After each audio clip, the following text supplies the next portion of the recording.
cristão, casado e pai de 4 filhos, fundador do Grupo Laus Deu, mentor e palestrante, há mais de 16 anos transformando vidas através de consultorias e mais de 40 mil horas de estudo, consolidou seu conhecimento em diversas áreas, incluindo planejamento estratégico, gestão de pessoas, marketing e desenvolvimento de negócios, nutrição esportiva, neurociência e inteligência emocional combinando com princípios cristãos. Hoje, como apresentador do Laus Deu Podcast e imagem e semelhança do Criador, eu sou o Anderson Florenzano.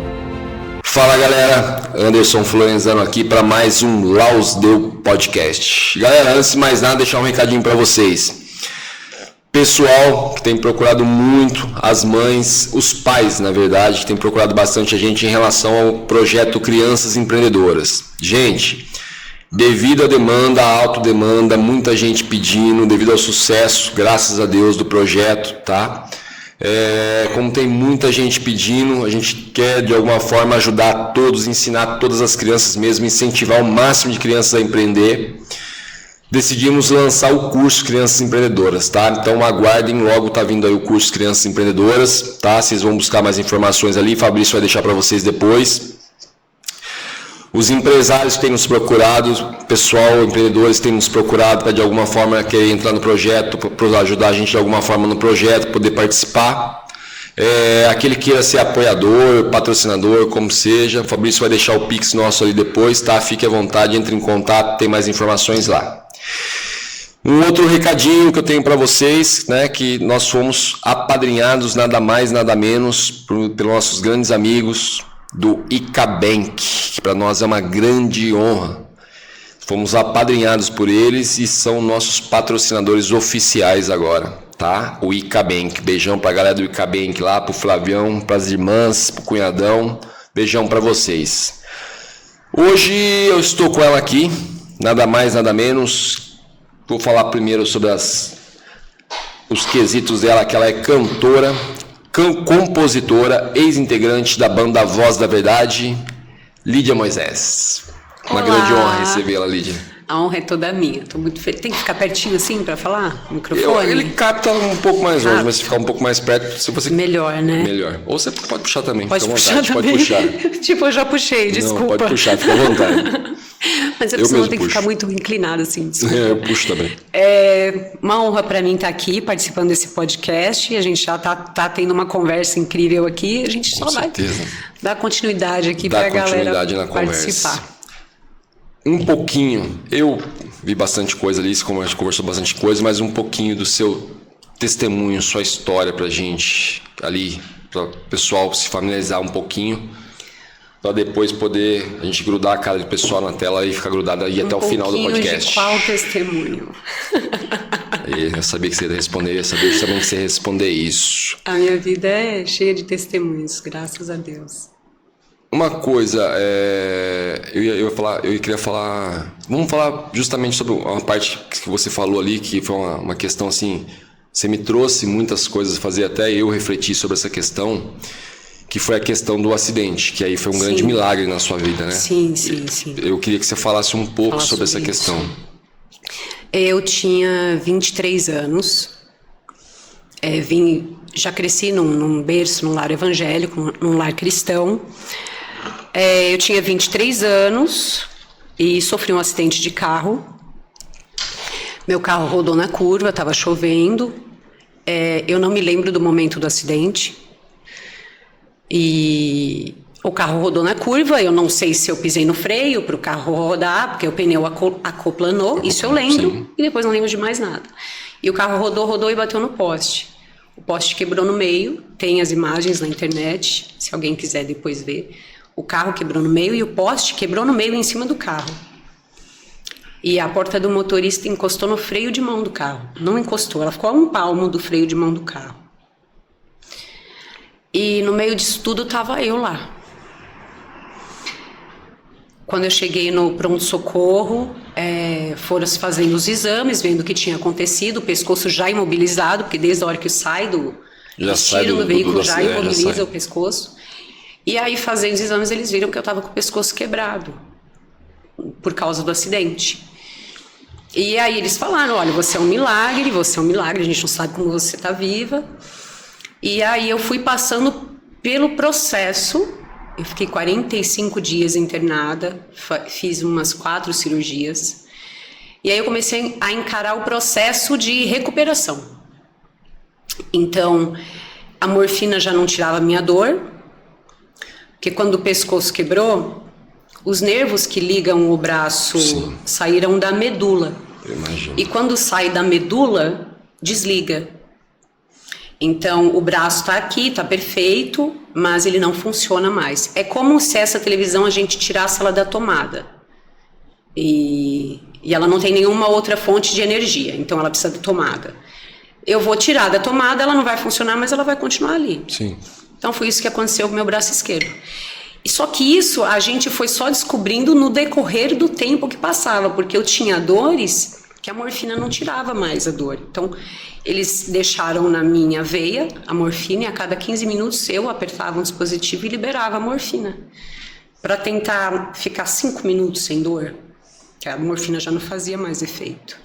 Então eu ficava 24 horas por dia passando por aquilo, mas não estou falando isso de uma forma lamentativa. Já peço perdão se pareceu isso, não estou me lamentando. Não vou brigar, não. Eu estou falando da vitória, que ali eu estava num momento difícil, mas todo o tempo Deus me deu força. Eu não consegui colocar a minha mente num fator de por que isso aconteceu comigo. Eu estava indo para a igreja. Por que, Deus? Porque eu não permiti a minha mente a entrar nesse lugar. Quando aconteceu o acidente, meu único objetivo era melhorar para sair do hospital, voltar para minha casa e começar uma nova vida. Porque, como eu te falei, ninguém me perguntou, sua vida vai mudar? Não, a vida mudou. Entrei no carro com os 2 braços perfeitos, pescoço perfeito, perna perfeita, a vida mudou. Não é mais perfeito. E aí eu para conseguir sair daquele estado, eu não me permiti entrar num estado de autocomiseração. Eu não vou ter autocomiseração, não vou ter autopiedade, porque esse não é o meu lugar. O meu lugar é de vitória. Eu, na verdade, venci com a força de Jesus, é óbvio, aliás, foi Deus que fez. Eu ia falar justamente isso, foi 100% Deus, né, cara? Foi porque no momento desse, pra ter Deus. essa blindagem na cabeça de proteção, tem que ser 100% Mas hoje Deus. eu não tenho dúvida, porque como eu te contei depois o restante da minha história, trajetória para chegar até aqui, então hoje eu vendo a força que eu tive naquele momento mental mesmo, foi algo que veio do céu. Eu não me permiti entrar, e assim, perdão, se as pessoas viessem me visitar com cara de piedade, eu pedia para sair do quarto. Simples assim. Não de uma maneira arrogante, mas de uma maneira assim, eu estou superando. Eu estou saindo desse lugar. Se você vier para cá, quero que ninguém, assim não. Vencedora.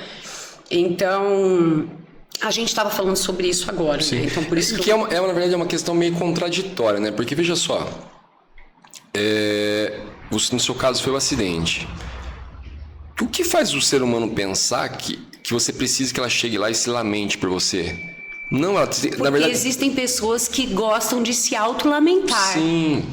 Porque se ela, o fato assim, é que assim, eu não posso também falar, tô tendo até injusto falar dessa forma, né, cara? Porque como a gente fala, nosso povo padece por falta de conhecimento. Sim.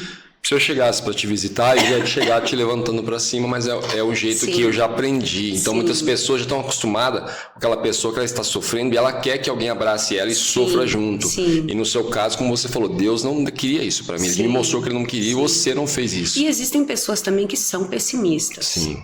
Elas sempre vão ver o lado negativo da coisa. E eu decidi ver o lado positivo. Então, quando eu saí e eu te falei, eu até comentei com você, eu comecei a ter desafios diários em relação a fazer tudo com um braço só, e hoje eu não me lembro como é ter 2 braços funcionando, porque eu faço tudo com um braço só. Eu acho que mesmo que se esse braço voltasse a funcionar, eu continuaria fazendo tudo com um braço só, porque eu reaprendi a viver. Então eu entrei num estado que eu foquei, não deixei nada me perturbar e entrar foquei minha mente, tenho que me recuperar, tenho que sair desse lugar. Não vou ficar aqui lamentando, parado, não vou. Então, até o fato de colocar meia no pé, eu lembro... Por que eu lembro da meia? Colocar meia no pé com uma mão só. Por que eu lembro da meia? Porque eu tive que entrar no Orkut. E eu fui numa comunidade de pessoas que tinham problema no plexo braquial. E perguntei, gente, como que eu ponho a meia no pé? E aí uma menina mandou um vídeo mostrando para abrir. É claro que é uma coisa meio que óbvia hoje para mim. Mas quando você está num momento de adaptação total, tem hora que você fala, coisas básicas, como é que eu vou fazer isso? Então, pensa comigo, se eu tivesse dado espaço para minha mente, para ter dó de mim, ou me frustrar com Deus, ou pelo contrário, eu agradeci Deus, porque foi ele que me salvou ali. Falou, não, você quebrou o pescoço, mas não é sua hora ainda, você vai ficar aí. E eu decidi olhar para mim com uma maneira mais carinhosa, porque eu acho que eu me cobrava muito até nessa questão de ser, por causa da imagem, por ser cantora. Tava com o tempo todo em público. E eu tinha que me preocupar com isso, de certa forma, porque, queira ou não, é a imagem, né, que tá ali. Você acaba, na verdade, sendo um pouquinho ego, né? E depois você entra 100% no espírito, né? Eu nunca fui muito vaidosa em relação a isso, no ego. Mas eu tive que me readaptar até em relação a isso. Eu tive que dar um olhar maior em relação a isso, para Lídia, entende? Então, eu lembro que quando eu saí do hospital, comecei a ir nas igrejas, ministrar, tô indo embora, posso ir embora?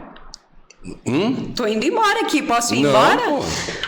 Ou paro aqui? Não, imagina, tô esperando você aqui, tô cheio de pergunta na cabeça já. Então faz a pergunta já. Primeiro, você achou que eu tava longe já, né? Eu tava pensando só as perguntas já que eu ia fazer. É uma questão que você estava falando, você sentia muita dor, né? Essa dor que você sentia era em relação como eu digo, os ligamentos que foram estourados. O plexo braquial. Porque ele saiu da medula. Então, o cérebro tentava encontrar o braço e não conseguia. Então, eu tinha uma dor que chama dor fantasma. Uma pessoa que é amputada, ela amputa a perna, ela vai ter dor na perna. Porque o cérebro vai procurar a perna. Entendeu? E a perna não tá lá. Dor fantasma. Então, como que cura isso? Eu tive que fazer uma cirurgia, eu te perguntei, eu te respondo, que chama dresotomia. É uma cirurgia na nuca. Eles cauterizaram os nervos da sensibilidade do meu braço. Eles queimaram na raiz lá o nervo da sensibilidade. Então, ela não vai ter dor e ela também não vai mais sentir o toque do braço. Tira essa dor. Tira a dor. Eu ia ficar louca. Então aí eles abriram a nuca, tal, cauterizaram ali e tiraram a dor. Mas é em relação a isso, é uma dor fantasma. Entendeu? Não foi exclusiva do que eu passei. Uma pessoa que precisa ser amputada, qualquer coisa, ela pode ter essa dor, que é a dor fantasma. Eu já ouvi falar muito disso. E uma outra pergunta, eu até cortei você, mas antes de deixar você dar continuidade, é que eu queria te fazer. Você já era cristã? Já, né? Já. Esse acidente foi um acidente bem grave, pelo que você me contou, do poste chegar até você, isso, aquilo, de você não lembrar de nada e ia desacordada. Pode ser que você não teve, como já aconteceu coisas comigo que eu fui só lembrar depois de 20 anos para mais, que é aquela hora que é a hora que Deus quer falar, né? Então pode ser que não aconteceu ainda, ou pode ser que aconteceu muitas. Você chegou a ter uma experiência que o pessoal costuma dizer de quase morte? De conversar com Deus ali, naquele momento ali? Não. Você disse que você não lembra de muita coisa desse acidente, né? Eu não lembro, mas quem me socorreu ali, tudo falou que eu estava acordada o tempo todo. Eu estava acordada, gritando no carro, entendeu? Então eles falaram, não, você não desmaiou, você não chegou Você não chegou a desmaiar, não chegou a apagar, então... Nada. Eu só lembro do momento que eu estava no pronto-socorro já, né? E eu vi o meu pai e minha mãe. Meu pai estava com uma gravata roxa. Que doideira que o nosso cérebro lembra, né? São as coisas que o cérebro pega Eu na hora. lembro porque eles estavam aqui, eu estava na maca, e é bem aquelas cenas de filme, assim, que você tá indo, né? O que tá acontecendo? Aí eu puxei meu pai pela gravata, acho que por isso que eu lembro da gravata. Eu puxei meu pai pela gravata e falei assim, pai, por que estão judiando de mim? Ele falou, filha, você sofreu um acidente de carro. Eu falei, pai, por que estão judiando de mim? Eu ali já não lembrava de nada. E eu não entendi o que estava acontecendo. Você entrou em estado de choque, né? Entrei em estado de choque, porque foi bem complicado. Tiveram que cortar o carro no meio, os bombeiros, para me tirar. Então acho que é um bloqueio do meu cérebro Com mesmo, certeza. para não lembrar do momento. Eu não sei se você chegou a ver no YouTube uma cena de uma mulher que ela bateu uma BMW no meio de uma ponte e cortou a BMW no meio. O cara que estava do lado morreu na mesma hora. As pessoas estavam em volta para socorrer, ela estava passando batom. Ela entrou em estado de choque a ponto que ela estava se maquiando. Sério? No retrovisor do carro que sobrou do lado dela. Que doideira. Sim, estava desse jeito. É a questão do estado de choque, foi como você falou. Falavam que eu gritava muito dentro do carro. Eu mesmo não lembro. Você estava falando, né? Sim. É o estado de choque que a pessoa entra. E realmente, eu vi essa cena também, eu fiquei chocado. Mas aí, lembrando por tudo que eu estudei, há questões do cérebro que realmente é possível você acontecer isso com você. O cara do lado morreu, ela não tinha caído a ficha dela ainda, que ela tinha participado de um acidente, a pessoa tinha morrido, o carro cortou no meio, por Deus ela não morreu, porque cortou no meio mesmo o carro. E ela tava passando batom e se maquiando, vendo a maquiagem Será dela. que ela esqueceu ali no momento? Com certeza, eu acho que vai longe. Apagou longe. E ela saiu do carro intacta, na verdade. Olha isso, eu não Ela sabia saiu dessa mas ela entrou história. nessa questão do estado de choque. Foi como você falou, eu gritava, mas eu mesmo não lembro de eu gritar. Não lembro de nada. Cara, é por isso que eu perguntei sobre essa questão, se você chegou a ter essa experiência.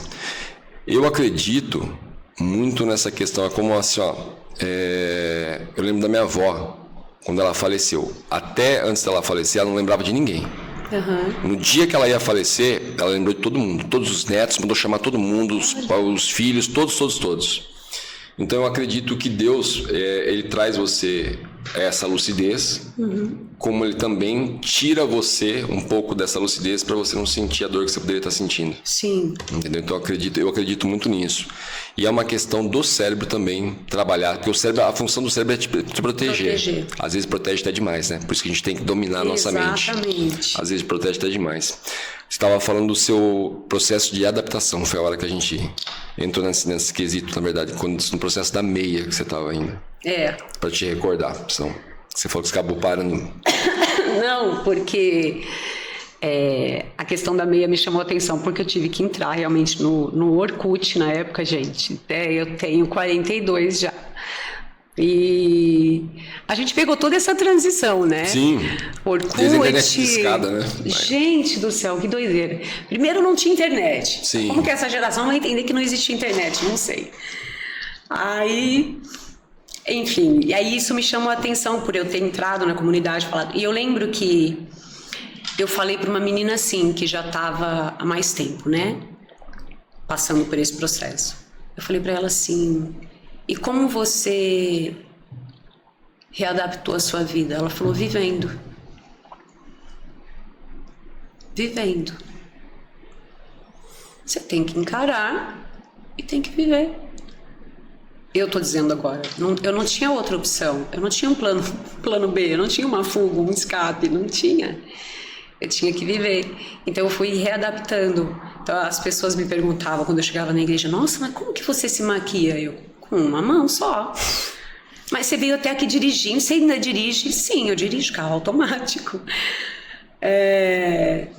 Então tem todas essas questões, né? Mas foi graças a Deus que ele não só me manteve viva, que era para eu ter morrido ali, mas como ele me deu forças para sair daquele lugar, me ajudou blindando a minha mente de um jeito que eu falei: só Deus mesmo, só Deus. Eu não deixei nada entrar. Deus, como eu costumo dizer, Deus é perfeito. Você me trouxe à lembrança um filme que é uma história real, muito bonito, que é daquela menina que o tubarão pega o embaraço dela. Você nunca assistiu esse filme? Não, mas vou assistir. Você devia assistir. Como chama? Eu não vou lembrar o nome, eu vou lembrar depois o nome. Quem deve saber é minha esposa, que minha esposa é ex-surfista. Tanto eu quanto ela, a gente adora esse filme. Ela surfava, era filha de uma família de surfista. O tubarão come um braço dela no acidente. Ela perde um braço. E ela entra nesse mesmo processo que você falou. Ela não quer que ninguém veja ela de uma forma com pena. E o pai já é o pai que já pega isso e já começa a continuar a tratar ela como uma pessoa normal. E ela entrou tudo no processo de adaptação e voltou a surfar. Né? Se adaptou, voltou a surfar e surfava muito porque ainda. Porque perde o equilíbrio total. Sim, eu tive que trabalhar muito tem que trabalhar o equilíbrio. Tudo. Você tem que reaprender tudo novamente, né? Como se fosse uma criança. Como se fosse uma criança. Como se fosse uma literalmente criança. Isso. A gente perde o equilíbrio. Fala, mas você não tá... Porque eu sinto até a metade até o cotovelo, né? Perde o equilíbrio. Não é igual o equilíbrio. Até para eu fazer, por exemplo, um agachamento na academia. Não é igual. Não, eu acredito que não. Então, a gente começa a compensar no corpo. Então, você começa a falar assim, não, o que é melhor eu fazer? Você entende? É toda uma... Você vai reaprender a viver. E o legal foi que eu consegui reaprender a enxergar a vida. Não só a questão do braço, mas a vida mesmo. Sabe? Foi um momento de puxada do freio de mão. Eu ia falar justamente isso. Para reorganizar tudo. Ali foi um momento... Essa resposta que você teve da pessoa que você perguntou foi uma resposta perfeita. Como que você faz? Vivendo. Porque eu até comentei esses dias aqui, as pessoas comentam muito sobre isso, viver, mas assim, tem muita gente que você vê por aí que não está vivendo, ela está sobrevivendo. Sim. Tem uns que já estão mortos. Você olha e fala que essa pessoa está morta já. Ela só não deitou e não enterraram, mas ela está morta já. Sim. Perdeu a esperança, perdeu tudo, está morta. Entendeu? Então, assim, é viver mesmo. E viver, que ela quis dizer pra você, é viver como? É como justamente eu falei pra você do filme. O filme é maravilhoso. Fabrício, pesquisa pra mim depois, vê se você acha aí, antes da Lídia ir embora, pra eu passar o filme pra ela. Esse filme é maravilhoso, essa parte. Que é justamente isso. Ela vai se... como falou, nasceu novamente. Mas você sabe que na questão de igreja foi difícil pra mim, porque... Como Jesus cura, Jesus pode curar, então todas as igrejas que eu ia, a grande maioria, todas por um tempo, eu contava meu testemunho, era uma bênção, muitas pessoas se entregavam para Jesus através do testemunho de vitória, do que Deus pode fazer, mas... Quando eu terminava de dar o testemunho, as pessoas vinham para frente, a igreja vinha para frente. Aí o pastor pegava o microfone, me chamava e falava, vamos orar pelo braço da irmã Lídia. Então eu acabei de contar um testemunho, que eu estava morta, quebrei o pescoço, Jesus me levantou, eu estou aqui, estou vivendo, estou cantando, estou vivendo, e estou vivendo legal, aqui ó. E fala do braço. Gente, a questão não é o braço. A questão é que eu sou um ser humano, que Jesus salvou, que Jesus ajudou, que Jesus socorreu, que Jesus levantou. Essa é a questão. Essa parte do pescoço eu não sabia. Não. Você tinha quebrado o pescoço. E pra você ver como que o ser humano é. É como você acabou de falar. Cara, pera lá, eu quebrei o pescoço. Estou aqui andando. Olha o meu milagre aqui. E vocês estão focados no meu braço, que é o meu braço perto do meu pescoço. Nós tivemos aqui, bem no início, um grande amigo que veio aqui com o maior carinho do mundo, que é o Lucas Lima. O Lucas, ele era um ele chegou a ser trans, né? Não sei se era trans, acho que era trans mesmo.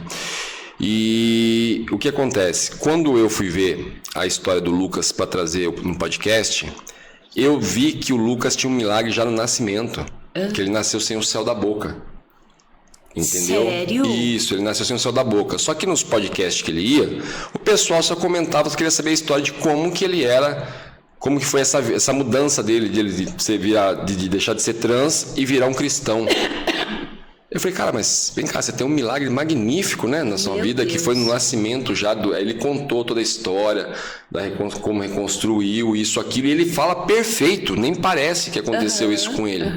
Então, quer dizer, às vezes as pessoas perdem o foco do milagre. de olhar. Como você falou, eu quebrei o pescoço, vocês estão olhando pro braço.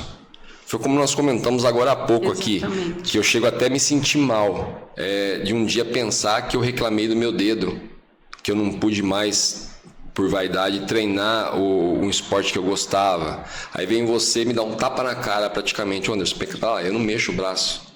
Como você vai ficar aí pensando no seu dedo? E a gente fica refletindo, fala, cara, né?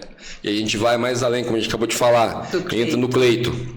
Um cara de uma unção magnífica, uma energia gigantesca, cara. Chegar, eu sou um deficiente visual e eu não quero me enxergar, porque a primeira pessoa que eu quero enxergar é Jesus. Isso é muito forte. E aí a gente vai mais além, como eu falei do rapaz, do americano, que não tem os dois braços, não tem as pernas, um grande empreendedor, um grande empresário, um grande pregador, um homem de Deus. E a evangelista arrasta multidões. Arrasta multidões. Então é assim, as pessoas. E aí você vê, ó, às vezes as pessoas perfeitas, né? E reclamando da vida. Então, assim, eu assim, sei lá qual que é a sensação de quem vai assistir do outro lado, mas se a pessoa pegar a profundidade do que a gente está falando aqui, é um tapa na cara para muitos, cara.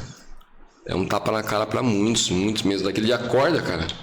Acorda, você tem uma vida perfeita, acorda. Perfeito. Você tem um filho, uma família, uma esposa, isso acorda. Entendeu? Você se movimenta, tudo, porque assim, você comentou, você falou, muda o equilíbrio.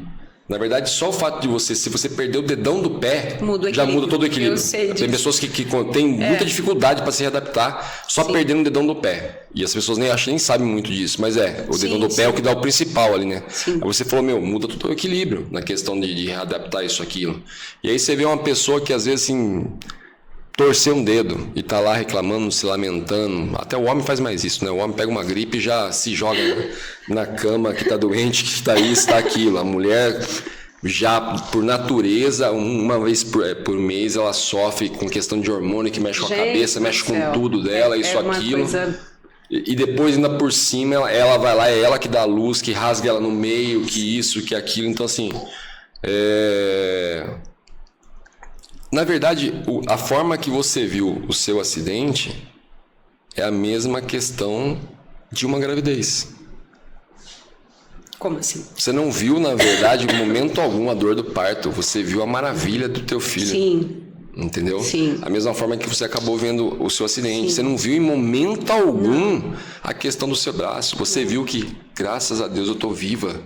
E aliás, eu cheguei, eu lembro que eu cheguei e falei assim, isso eu pedi pra Deus, falei, Senhor, pelo amor de Deus, faz eles pararem de falar do meu braço, que eu não aguento mais.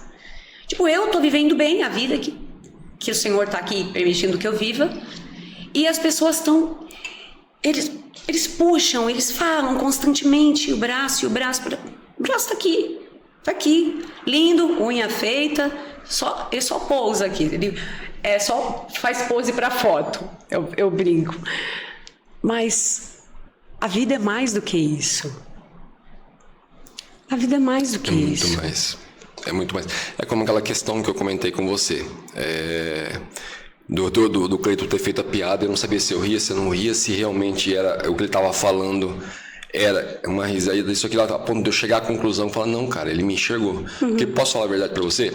Quando você chegou, eu tinha me esquecido desse detalhe, do seu braço. Eu só fui me recordar quando você pediu pra abrir a água. Mas você sabe que quem convive comigo é tão acostumado que eu faço tudo com agilidade, que às vezes me estende as coisas pra eu pegar com a outra mão. As pessoas esquecem quem convive comigo dia a dia. Então me passa uma sacola, se eu tô com essa mão ocupada, já não dá pra pegar mais nada. E a pessoa me estende uma sacola pra eu pegar e fala, ai, desculpa, eu esqueci. Aí eu dou risada. Isso não me ofende. Mas é que na verdade, você já chega com uma energia de que, gente, eu sou normal, maravilhosa, imagem e semelhança do Criador. Você chega com essa energia, foi o que eu falei, nem passou pela minha cabeça, eu tinha esquecido. Eu só me recordei na hora da água, quando você pediu pra destampar a água. Eu falei assim, pô, que vacilo da minha parte. Só que aí eu vou ter que apoiá-lo em algum lugar pra eu conseguir fazer, eu consigo. Né? Mas assim, não seria legal eu abrir aqui no dente na sua frente. É muito uma visão de você, aquela questão como eu falei pra você, eu tive o meu alto lá em cima sem Deus, e depois, hoje eu posso falar a diferença que é com Deus.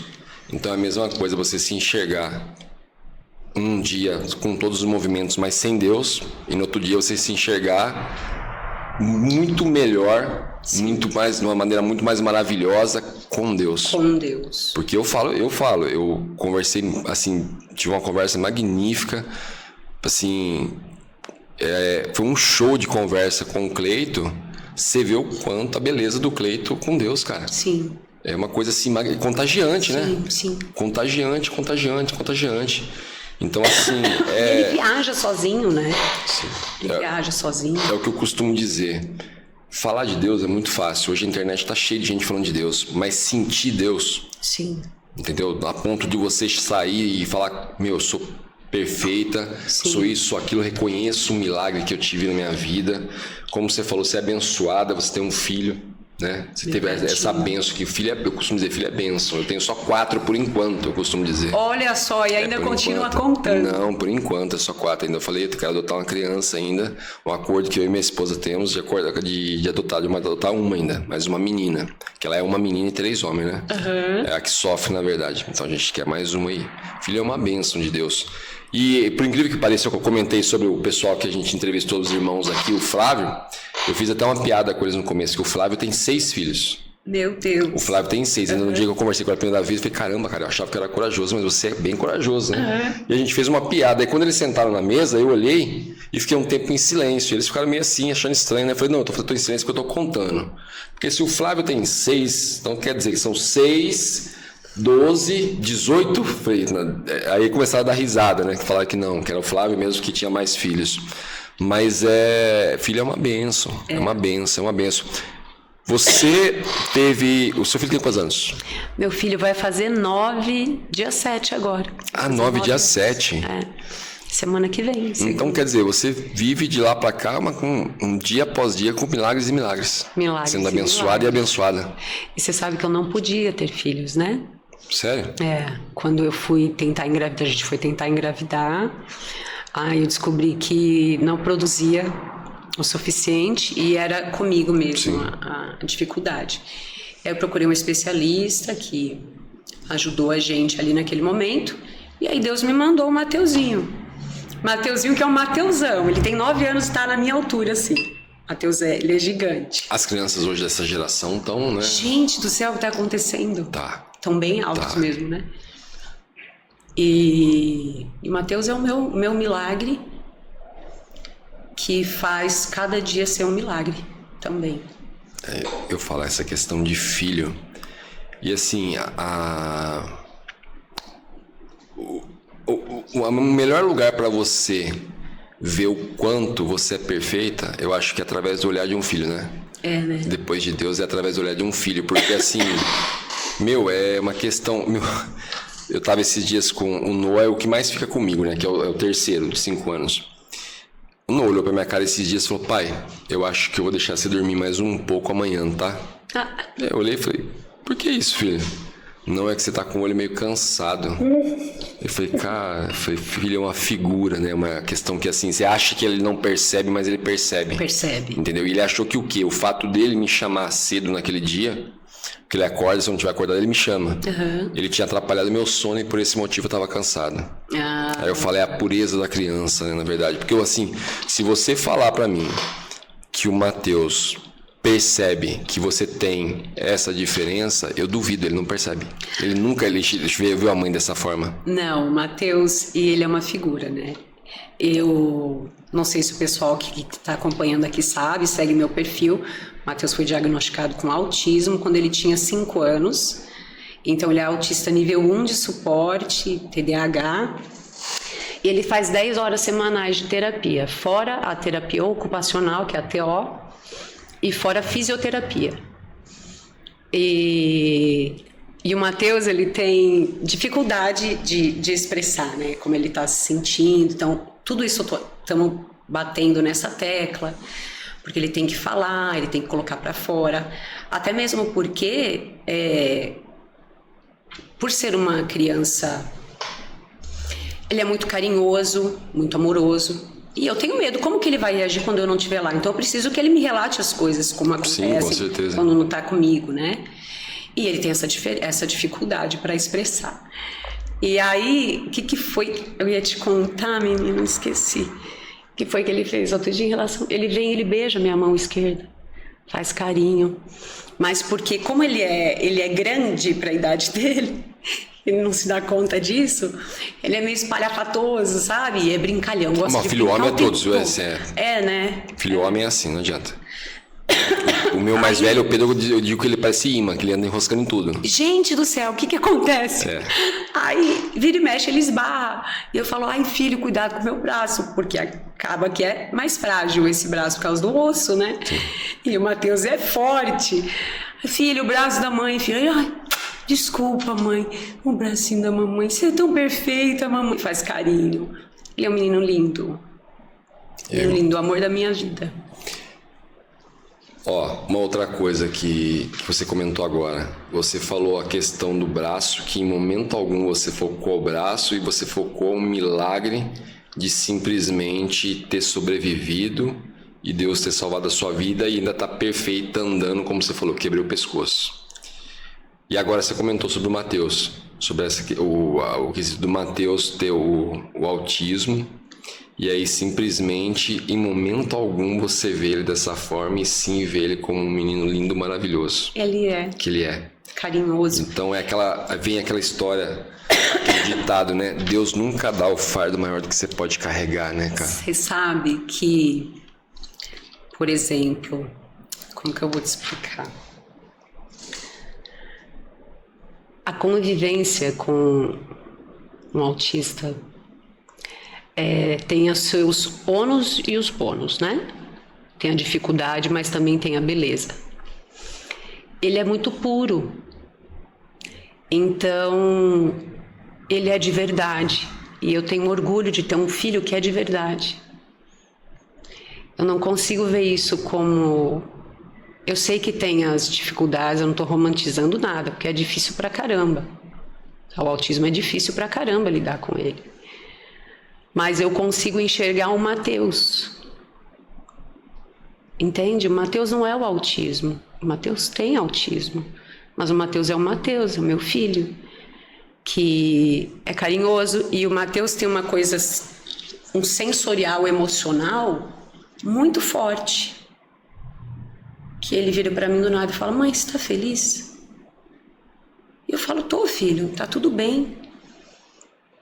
E do nada ele vem, mãe, tá tudo bem? Você tá feliz? Parece que ele sente. Às vezes eu tenho até medo de pensar as coisas perto dele, porque eu falo, vai que ele vai sentir, né? Meu pensamento. Porque ele é muito sensível nessa área emocional. Uma questão que agora eu estava comentando aqui, eu estava pensando, que foi como você falou na questão, eu estava no hospital lá, o pessoal vinha e queria vitimizar a situação, e eu não queria isso, eu queria, na verdade, enxergar o milagre mesmo que realmente aconteceu. É uma coisa que acontece muito também, como você comentou. Quando eles falam em relação ao Matheus como uma criança especial, só que eles falam de uma maneira negativa, e esse especial não é negativo. Esse especial é um especial que ele é especial mesmo, é um especial maravilhoso, o cara é um milagre, ele tem um diferencial, ele tem um carinho, ele é especial de verdade, não um especial simplesmente da forma que as pessoas falam, ele é especial. Não, ele é especial mesmo, como você acabou de falar. Porque ele é sente, puro, ele é de puro. verdade. Isso. Então, eu gerei um filho que é de verdade, uma criança que é pura. Então, ele tem ciúmes, e ele não sabe demonstrar os ciúmes, então ele se fecha, ele morre de ciúmes de mim, aliás.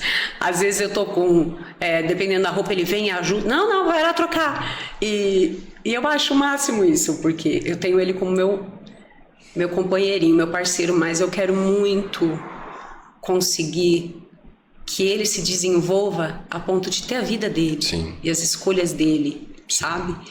Então, eu estou preparando tudo, estou dando todo o suporte. E graças a Deus eu tenho uma rede de apoio boa. Então, tem muitas mães que não têm rede de apoio e aí é pesado demais. Eu tenho uma rede de apoio. Então, isso me ajuda nessa questão. Porque o Matheus requer 100% do tempo quando você está com ele. 100%. Não é 80%, não é 60%. Então, essa minha rede de apoio me ajuda muito em questão de eu ter um tempo para mim, de eu conseguir fazer uma coisa para mim, entende? Então, tem mães que estão assistindo agora seu podcast que não tem isso. E aí, o olhar não consegue ser especial, porque é muita dor, é muito sofrimento, e tá no filho, porque quando tá na gente, a gente supera. A gente fala, ai, quebrou, deixa eu me consertar. E você vai lá se consertando. Mas quando tá no filho, você não consegue simplesmente tirar e falar, deixa eu tirar isso aqui, que isso aqui te atrasa, te faz mal. Não. Você tem que aceitar a criança como ela é, amar a criança como ela é. Eu não tô tentando transformar o Matheus em um ser ideal para a humanidade, mas eu tô tentando dar para ele todo o suporte necessário para que ele se desenvolva e ele consiga ter a independência dele. Que é isso que a gente faz com o filho, né? Mesmo porque, na verdade, a humanidade nem sabe o que é ideal hoje em dia, né? Ninguém sabe o que é ideal. É como eu falei, você tá falando para mim sobre a questão do Matheus, que o Matheus tem o autismo. E quem garante que o Matheus não tá muito mais perto da perfeição do que muitos que a gente tá acabando de falar andando por aí? Entendeu? Eu acho. Conviver com ele me ensina. Conviver com ele ensina todo mundo ao redor. Ensina empatia, ensina respeito, ensina limites. Foi depois que eu tive o Matheus que eu aprendi, que falei, eu sou uma pessoa que eu não sei dar limite para os outros. Só veio para mim depois que eu tive o Matheus. Eu sou uma pessoa que não dá limite para os outros. Peraí, deixa eu começar a dar limite para os outros. Aí, minha filha, aí quem não suporta o seu limite sai de perto rapidinho. O filho ele te mostra muita coisa que você não consegue enxergar, né? Muita coisa. A gente estava comentando agora em relação à dor de lesão de braço, como você falou. A minha esposa, ela quebrou a clavícula em 2 lugares na sexta-feira agora. Sério? Quebrou. Ela caiu e quebrou a clavícula em 2 lugares. E ela não pode... E a clavícula é um lado que você não... É uma parte do corpo que você não tem como engessar, né? Pra grudar. Eu já tive a clavícula fraturada pelo esporte. E então, na verdade, a única coisa que te resta fazer é imobilizar e deixar colar. Ou você opera e coloca a chapa que vai te trazer dor pro resto da vida. Aí ela me perguntou, o que eu devo fazer? Eu falei, não tem que operar. Se você colocar a chapa, vai ficar uma dor, corre esse risco de ficar essa dor pro resto da vida, chata. Eu falei, eu te aconselho a imobilizar e deixar o braço mais perto do corpo até colar. Só que nós temos um bebezinho de 2 anos e meio, apegadíssimo a ela, que mama. Como que tá fazendo? Eu só escuto o grito dentro de casa, mas aquele grito de dor mesmo, sabe, do nada. Menino. Que ela tá deitada e de repente ele dá aquele pulo pra mamar nela. E o Ravi é um menino forte. Como você falou, essa geração hoje tá muito forte. O Ravi é um menininho de 2 anos e meio, tá quase o tamanho do Noah de 5. Troncudo, né, que os dois usam a mesma roupa. A gente troca a roupa dos dois direto. Troncudo, que ele puxou muito pra gente. E ele chega do nada e ele não sabe o que tá acontecendo.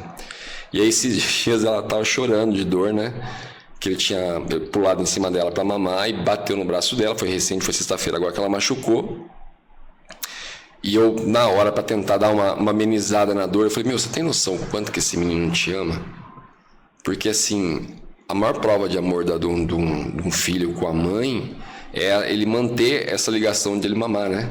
Porque é onde ele sente ela ainda. Ele desligou o cordão umbilical e ele consegue sentir novamente por ali, né?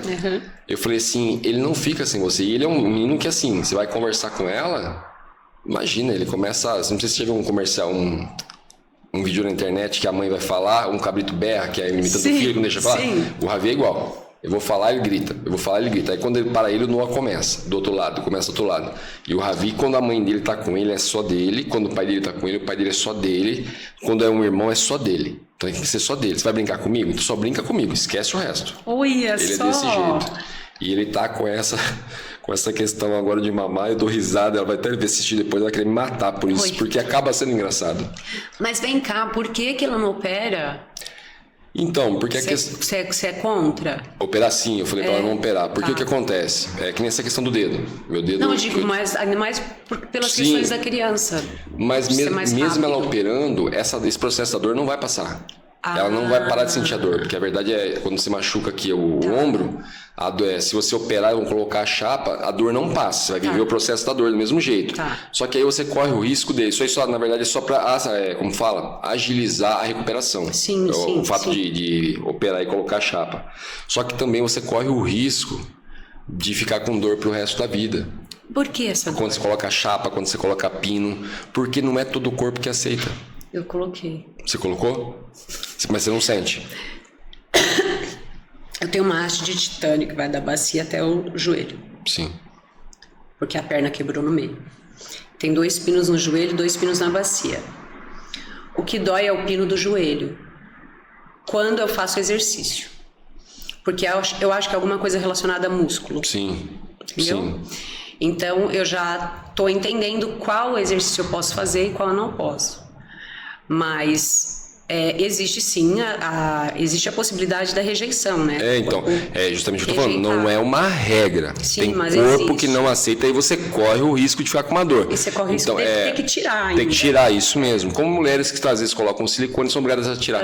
Porque o corpo rejeita. Porque o corpo rejeita. Então, na verdade, o que eu falei, quando ela pediu a minha opinião, eu disse, se fosse eu, não operava. Mesmo porque você é uma pessoa do esporte, você vai colocar um pino que vai te limitar.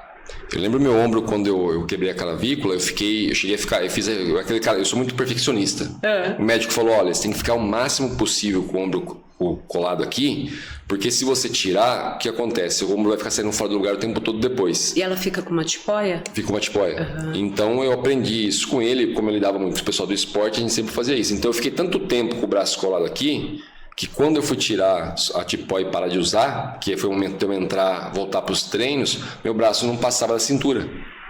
Aí eu tive que entrar todo no processo até conseguir de novo o movimento, aí depois tem que fortalecer isso, aquilo, e mesmo assim você corre o risco de ter dores ainda por cima. Quando você fala dor do joelho, pode ser a haste? Pode, mas também pode ser dores já que você já sente mesmo no joelho, porque a gente sente. Eu sou um cara que sinto dor no joelho várias vezes. Não, mas eu sinto fisgar. Você tá fisgado.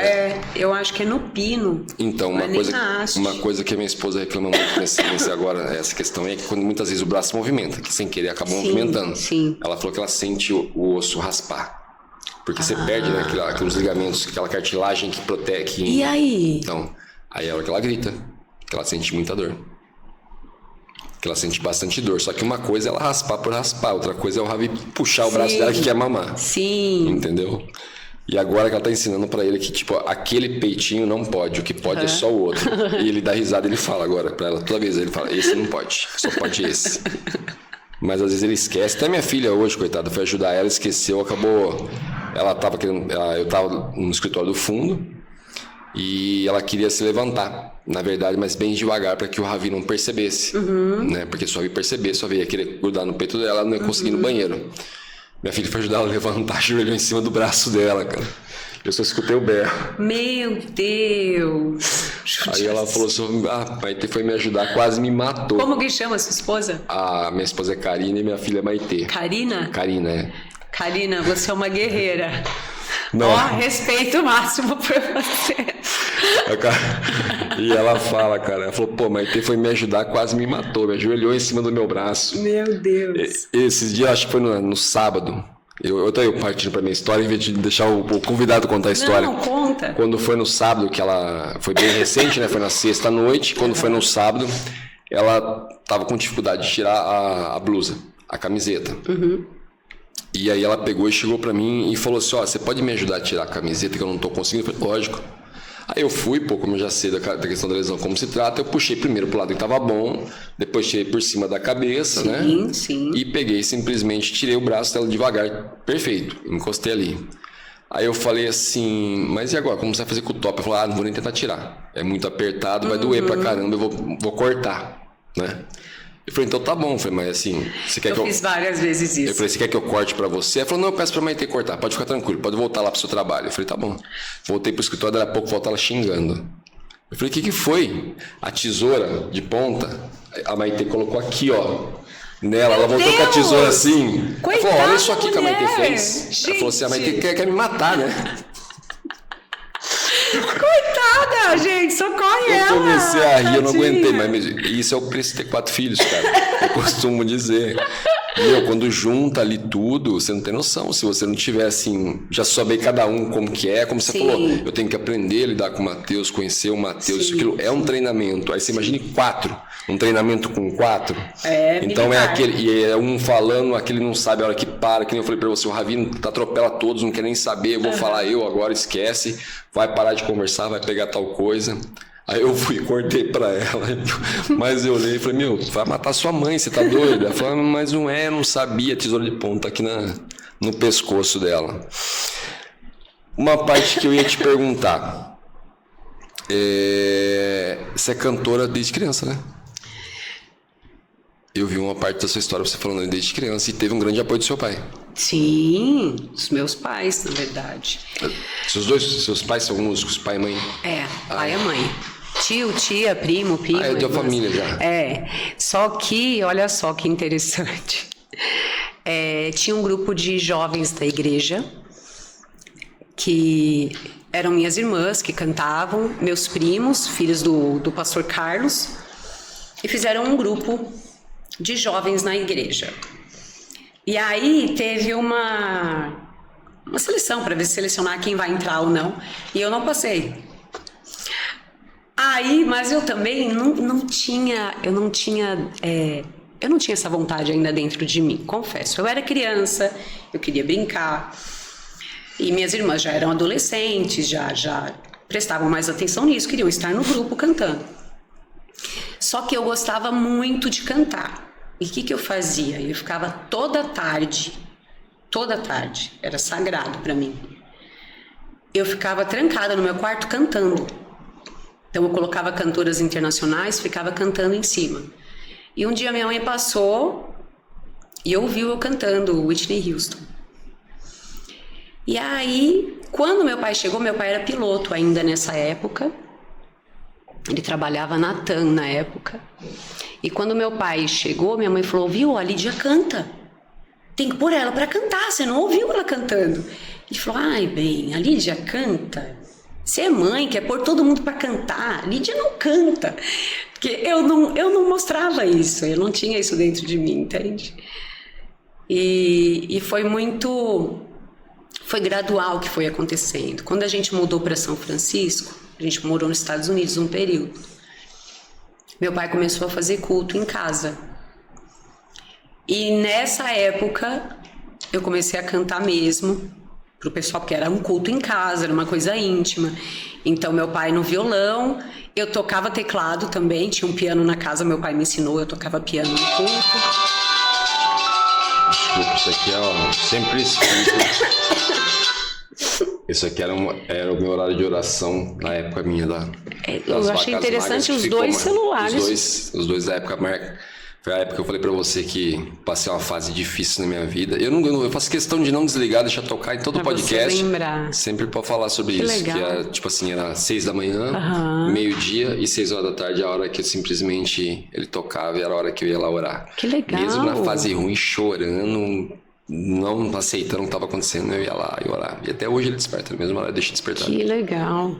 Até hoje eu deixo de despertar nos mesmos horários. O meu vai despertar daqui a pouco, mas é pra lembrar de dar o remédio do meu filho. Eu acabei nem falando. Era pra eu ter falado pra você antes de você começar. Eu percebi que você fica atento ao celular por causa do Matheus.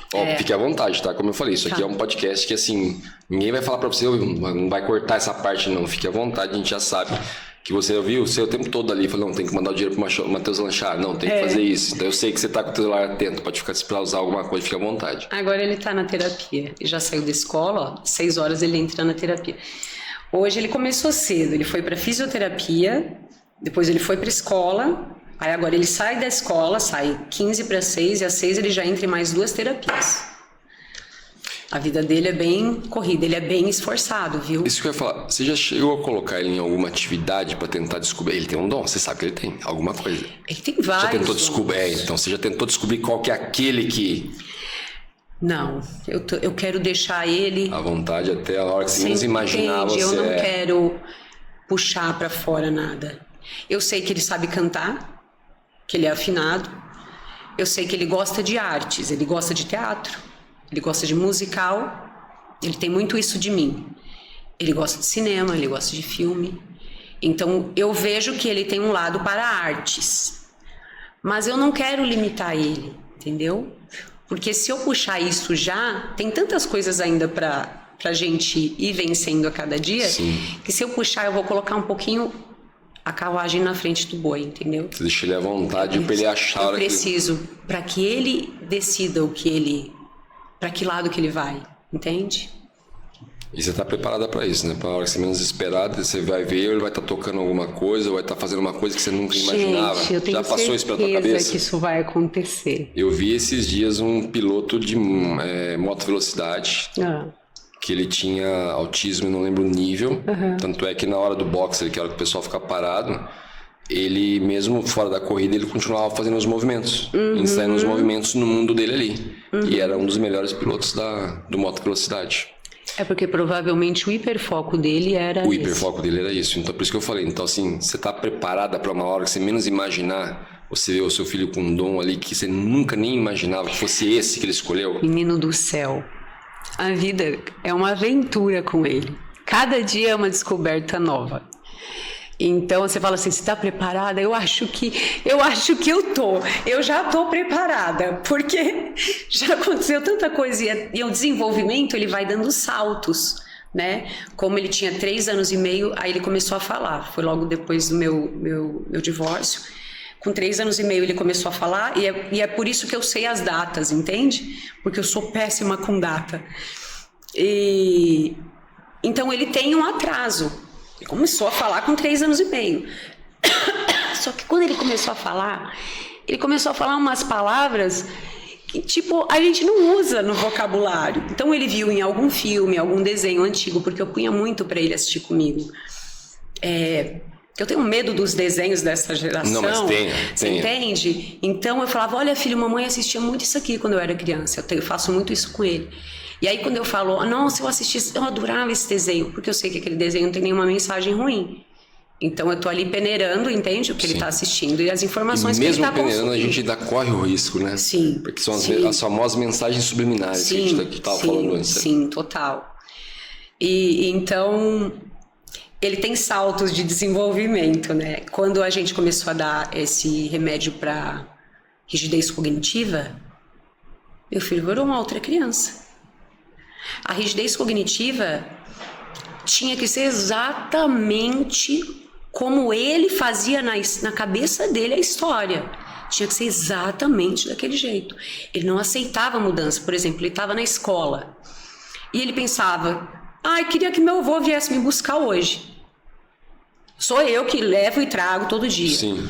E do nada ele pensava, queria que meu avô viesse me buscar hoje. Quando eu chegava, esse menino se jogava no chão e gritava e tal. Ele entrava em crise. E aí, pra gente sair disso, muita terapia. Mas quando a gente levou ele numa nova uma neuro indicada pelas terapeutas dele, muito boa. E aí ela deu esse remédio, menino, para rigidez cognitiva. Nossa, foi um salto lá em casa do desenvolvimento. Então, eu tô preparada. Eu acho que eu já tô preparada. Porque as surpresas, elas não param de vir, sim, entende? Ele vai descobrindo. E assim, essa questão dele é uma questão que ele...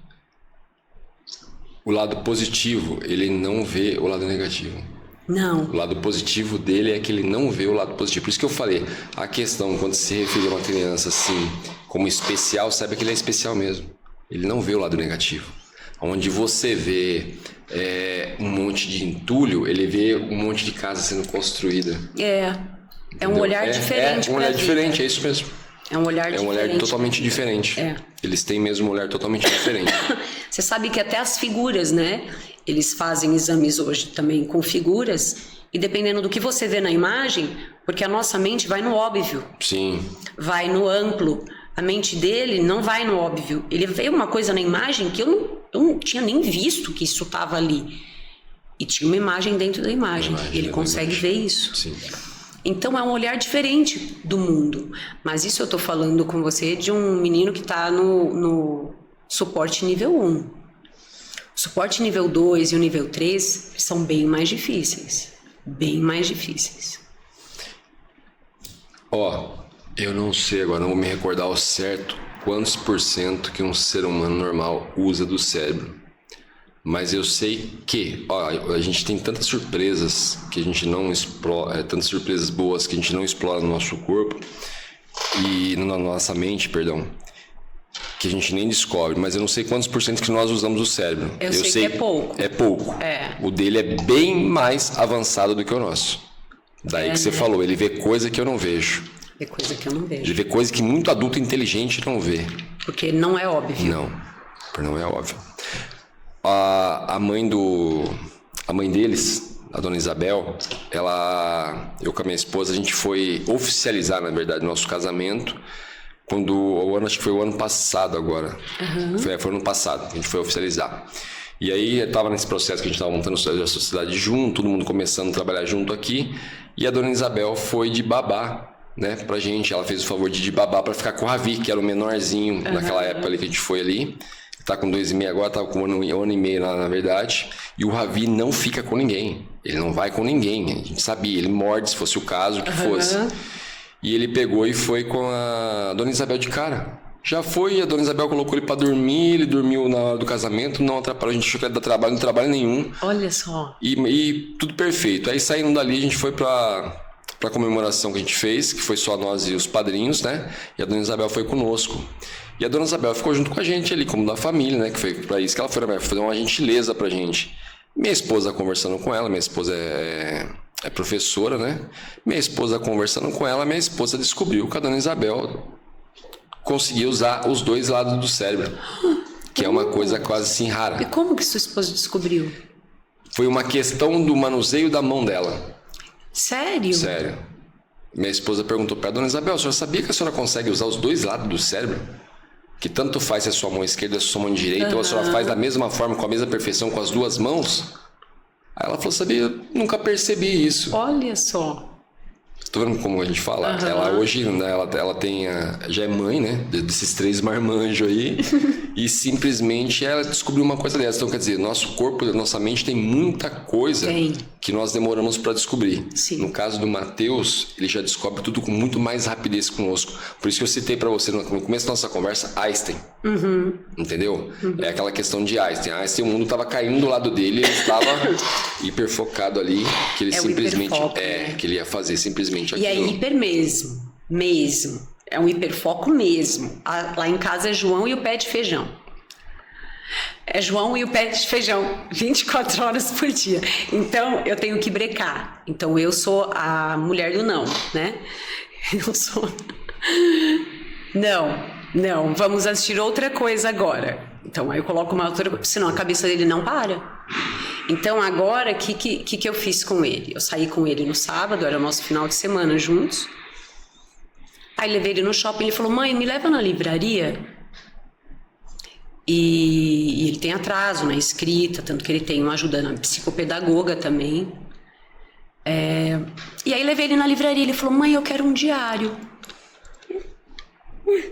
De onde veio isso, né? Menino nem quer sentar para fazer a lição de casa, não quer, né? Fala que... eu quero... Aí, o que eu fiz? Falei, vem cá, vamos escolher um diário para você. Aí escolhi um que tinha cadeado. Esse aqui é o seu diário, então. Mãe, eu quero escrever histórias nele. Aí eu falei, você não quer escrever história sua? Não, eu quero fazer um livro. Falei, legal, vamos fazer um livro. Aí sentei com ele na mesa. Mãe, eu quero falar sobre a história do João e o pé de feijão. Aí eu falei... A gente dá risada, mas às vezes cansa. Mas a gente tá acostumado, não tem. Mas isso é uma coisa que toda mãe passa por isso. Não, toda mãe não passa tem que essa fazer. fase de... É aquilo que a criança encana e ela quer só aquilo e pronto. Menino, aí ele fez... Aí fizemos o índice, né? Aí ele fez 4 histórias. E ele escrevendo. Vou contar a história do João. Como que é, mãe? J, O... põe o tio. Ele vai indo. E agora ele está escrevendo o livro. E aí, ele escreveu numa página, e aí ele virou, na outra ele fez desenho. É um livro ilustrativo ainda, entende? E aí eu fiquei tão feliz, porque foi algo que partiu dele. Mãe, eu quero um diário. E ele tem folhas em casa e tal, ele deve ter visto em algum filme, em alguma coisa, esse negócio de diário. Sim. E ficou com aquilo na cabeça. Eu falei, esse aqui é seu. Aí ele, vai. Então aí eu falo assim, que tal a gente escrever um pouquinho no livro agora? Pra sair do João e Pé de Feijão. Porque a história já tá no Flautista Mágico, né? Assim, João e Maria, João e Pé de Feijão, Chapeuzinho Vermelho, e agora tá no Flautista Mágico. Então, pra eu tirar ele do hiperfoco, porque é hiper mesmo. É hiper mesmo. Então, a festinha dele na semana que vem, o bolo é do João e Pé de Feijão. Entende? Entende?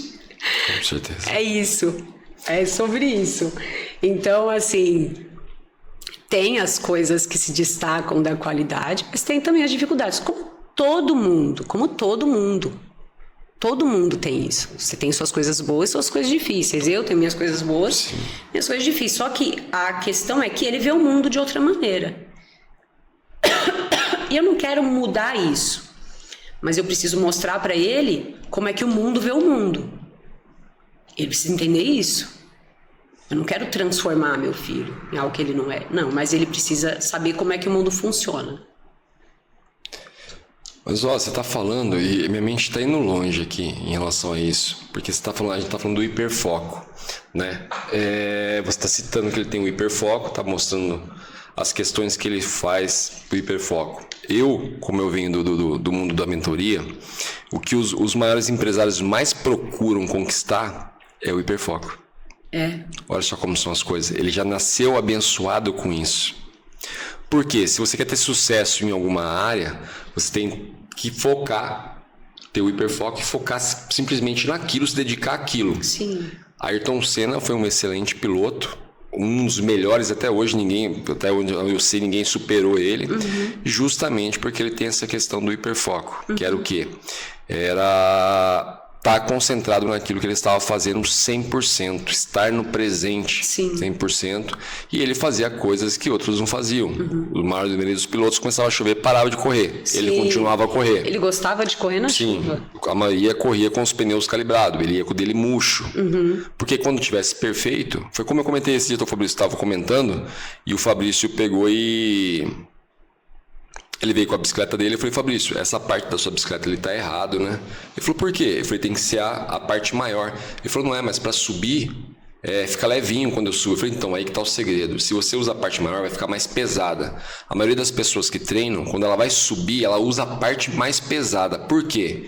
Se for numa competição depois, quando você for usar leve, você vai ter um desempenho muito maior nela, porque você treinou na pesada.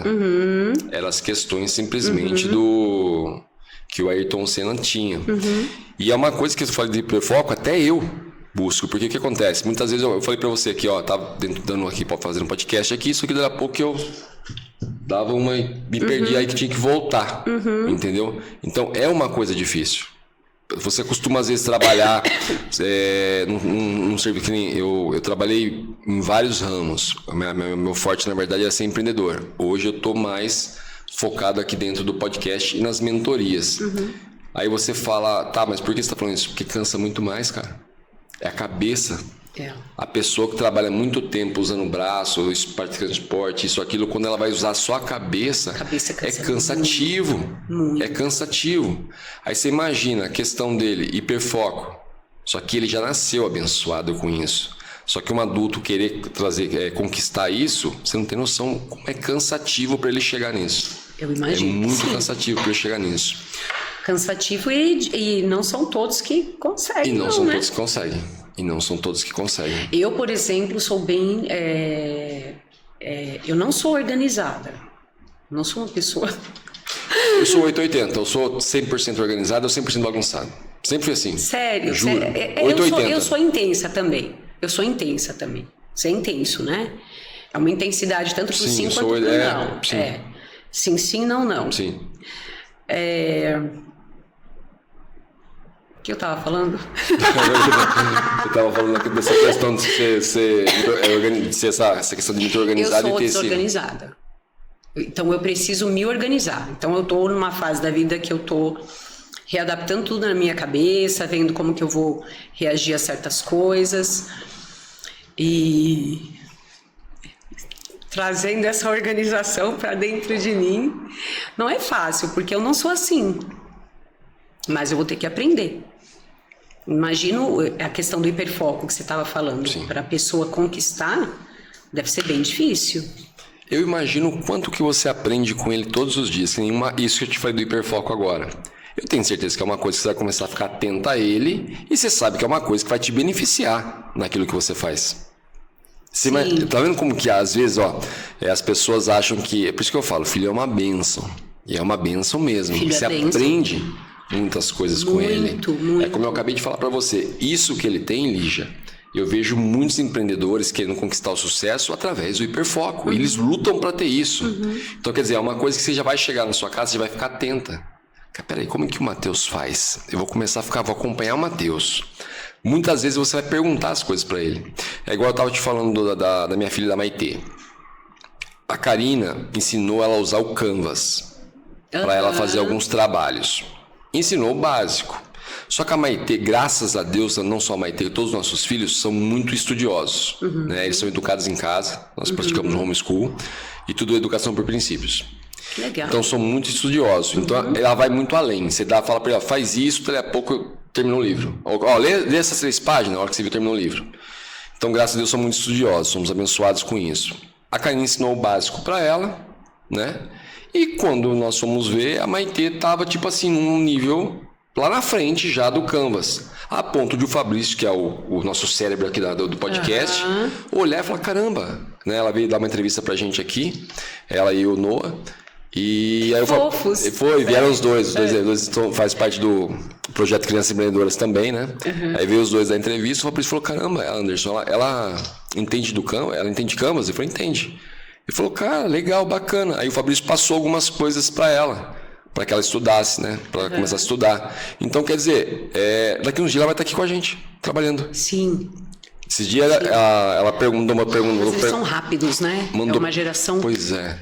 Rápido, eles pegam rápido. Ela mandou a Karina perguntar para mim, para eu perguntar para o Fabrício o que ela devia estudar para que ela pudesse trabalhar aqui conosco. Aí o Fabrício falou, manda ela estudar edição. Caramba. Ela tá dominando a edição. Ela tá dominando. Então, quer dizer, essa fase é uma fase que assim... E não é só os meus filhos, não é só o seu, não. São todos, gente. Só depende do quê? Qual que é a atenção que você está dando para eles? Sim. Entendeu? Porque é o seguinte, se você quiser ficar no celular conversando com a amiga e soltar o filho com o celular na mão ali, você não vai descobrir as qualidades do seu filho. Sim. Entendeu? Sim. Então, quer dizer, como... Quando eu fiz a entrevista com a Nani aqui, que nós conversamos, a gente teve muito comentário de pessoas que falaram, mas então é 100% para os filhos? É isso mesmo, é 100% para os filhos. Porque a sua obrigação é essa. Sim. Você nasceu antes dele, você deu a luz a ele, agora a tua obrigação é 100% a ele. Sim. Sim, é isso mesmo. E depois ele vai ter a obrigação de 100% aos filhos dele. E assim por diante. E tem muitos pais que acham que não, mas eu tenho direito de tomar minha cervejinha. Não, irmão, se o bebê estiver chorando, você vai ter que ficar junto com a tua mulher ajudando. Não vai tomar cervejinha. A mulher fala, mas eu queria ter a liberdade de sair com as minhas amigas. Não, então, mas se for dia de ficar com o bebê e o bebê quiser ficar, você vai ter que ficar. Tá certo. Entendeu? Se é trabalho do teu filho na escola que ele vai apresentar, não interessa. É o trabalho de primeira série que não vai fazer muito sentido daqui a uns anos. Vai ter que ir. Vai ter que ir, é isso mesmo. Eu te confesso que é a primeira vez, como eu falei pra você, a gente tá 1 ano aqui. É a primeira vez que eu trabalho longe da minha família. É a primeira vez. Faz 1 ano só isso. Então, assim, pra mim até é meio assim... É difícil ainda até hoje. Eu vi eles crescendo, todos eles, né? Agora o Ravi que eu tô perdendo um pouco, porque foi quando eu comecei a vir pra cá trabalhar. Tô 1 ano só. Mas esse tempo todo que eu tô com a minha esposa, os meus filhos, eu vi todos eles crescerem. Todos eles. Então, assim, e você tem que estar atento 100%. Sim, 100%. Eu costumo dizer, meus melhores amigos são meus filhos. Meu melhor amigo é meu filho. São os meus filhos, cara. Eu vejo, as pessoas às vezes criticam, eu já falei, isso foi criticado num podcast por isso aí, vou repetir então para ser criticado de novo. Eu vou no mercado, por exemplo, com meus filhos, eu vou conversando com eles. Então, se eu encontro um amigo no mercado, eu vou cumprimentar ele, eu não dou a atenção que ele quer. Eu não vou deixar meu filho ali para ficar dando atenção para ele. Mas por que você foi criticado? Por isso. Porque eu vou, vamos supor, a Maitê tem 10 anos, hoje a Maitê tá grandinha. Hoje eu tô indo mais com o Noah, que tem 5. Então é o seguinte, o Noah começa a conversar e eu começo a conversar com ele. Se eu encontro um amigo, eu só vou falar um oi. Porque eu estou conversando com meu filho. Eu não vou deixar meu filho sozinho no carrinho para conversar com ele. Se quiser conversar comigo, conversa uma hora que eu estiver sozinho, marca um café ou algo do tipo. Nesse momento eu tô com meu amigo aqui já.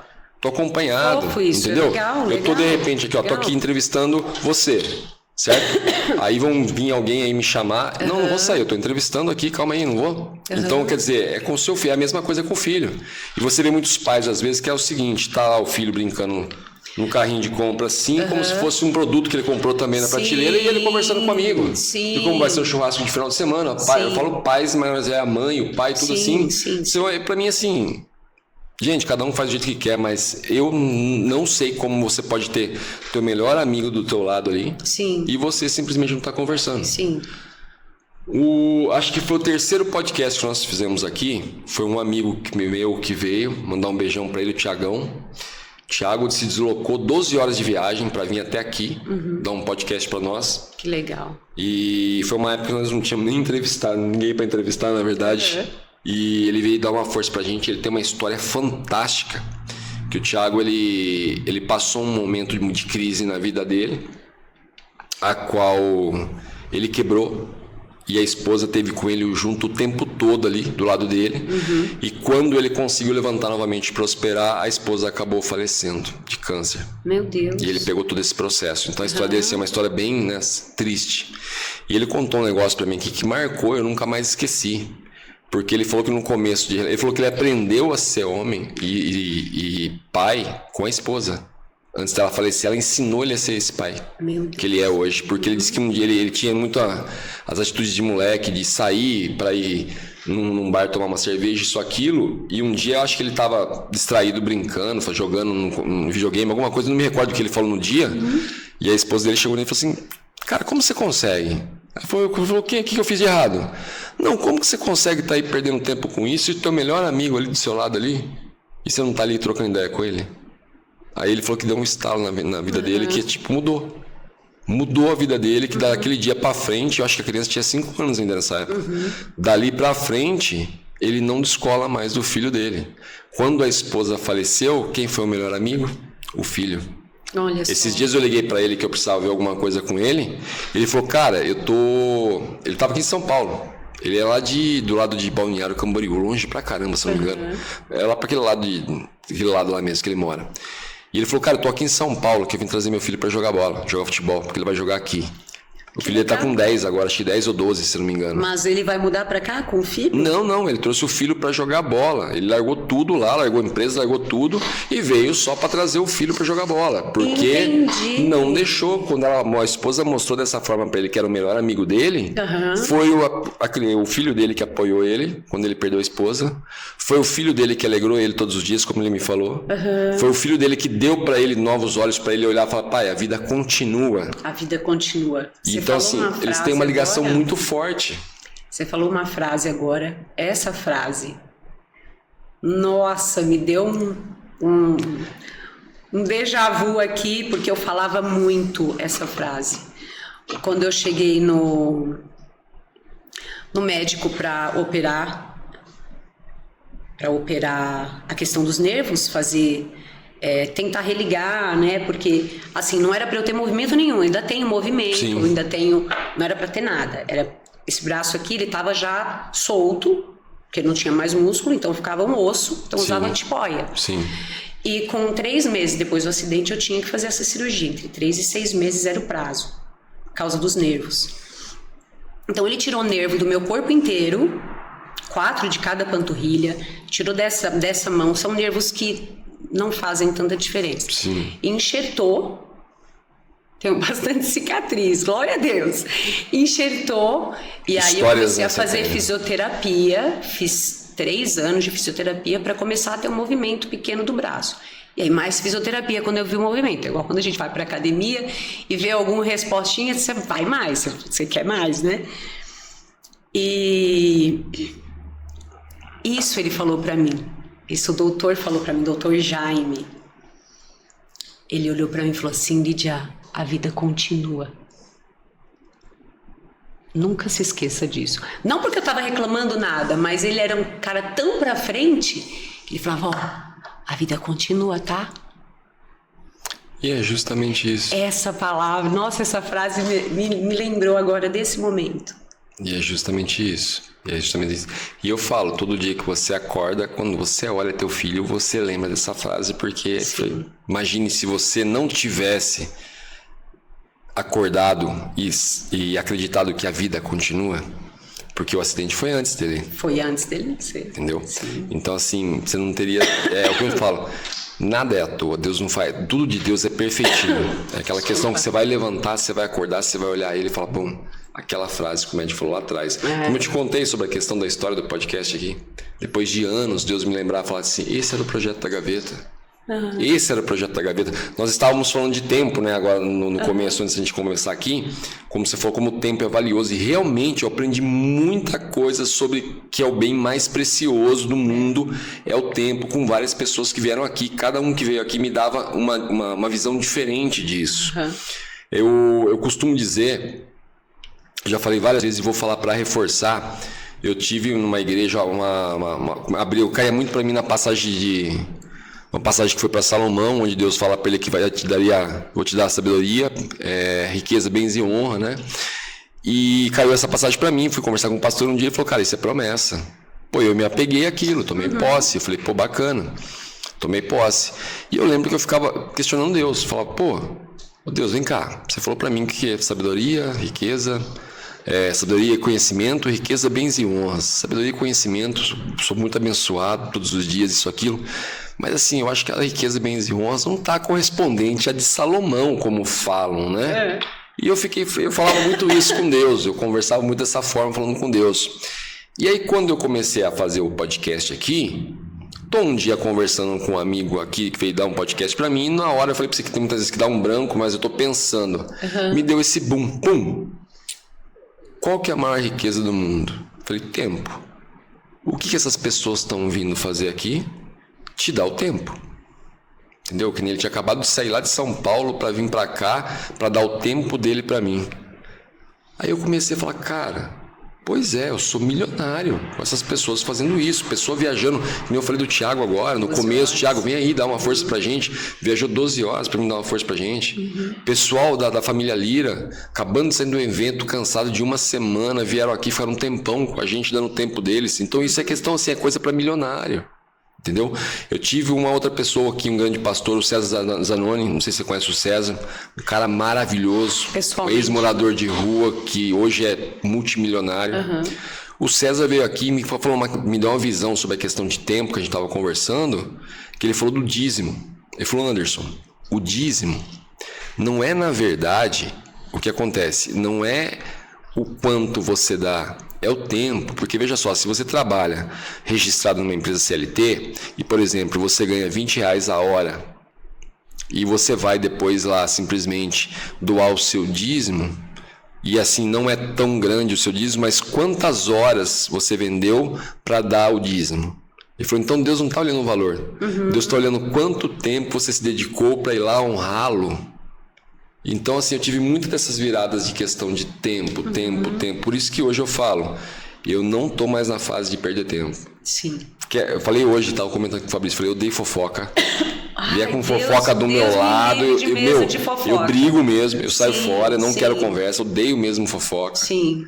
É uma coisa que faz você perder tempo. Que é outra coisa, chegar você encontra com a pessoa, aquela questão de estranho se encontrar num lugar.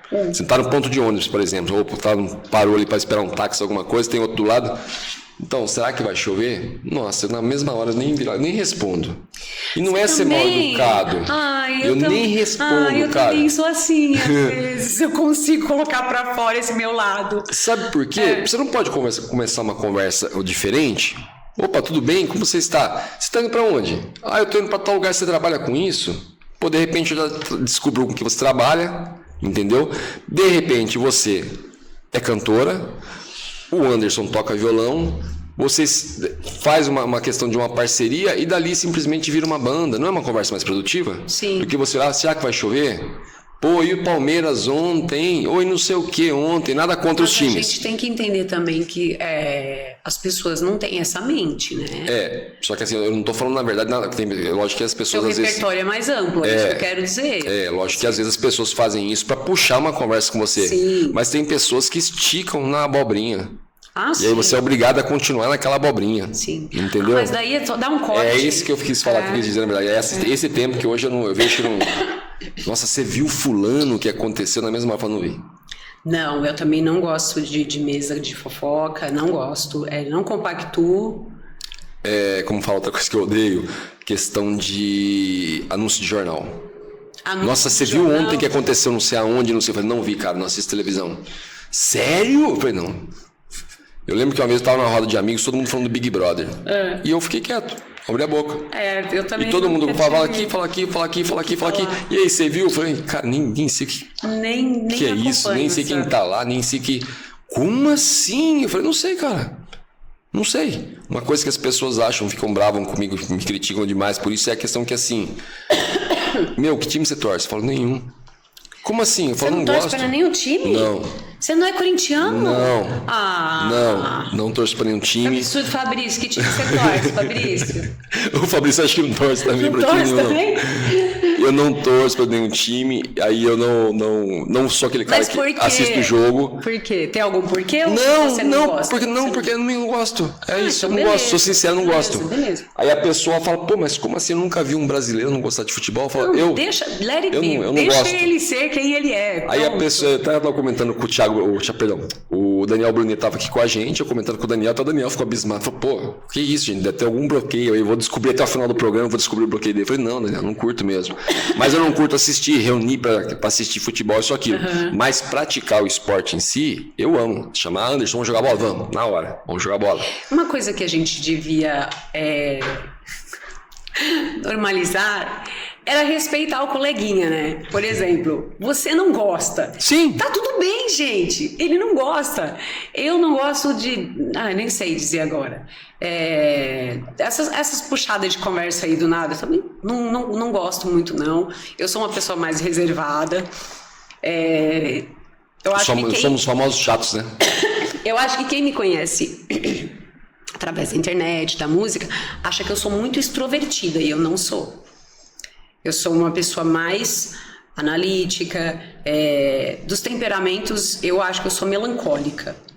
É aquela pessoa que analisa tudo, internaliza tudo, eu sou esse tipo de pessoa. Então eu não sou de, e aí? E eu acho que o pessoal tem essa impressão minha de que eu sou assim. Porque quando eles chegam em mim, depois de um show, eu recebo muito bem, eu trato muito bem, porque é quem eu sou também, né? Não sou como você falou, os famosos chatos. Sim. Não, mas tem um momento também que eu não quero falar com ninguém, conhecer um estranho, puxar um assunto do nada. E aí eu também realmente não dou corda. E eu acho que a gente deveria normalizar isso, deixar o coleguinha ser como ele é. Não só normalizar, como trazer a lembrança que isso é bíblico, que você falou. Que seu sim seja sim e que seu não seja não. Sim. Então vem cá. A Lídia não gosta de pizza de frango com catupiry. Como assim você não gosta? Gente, não gosto. Não. Simplesmente não gosto de cebola.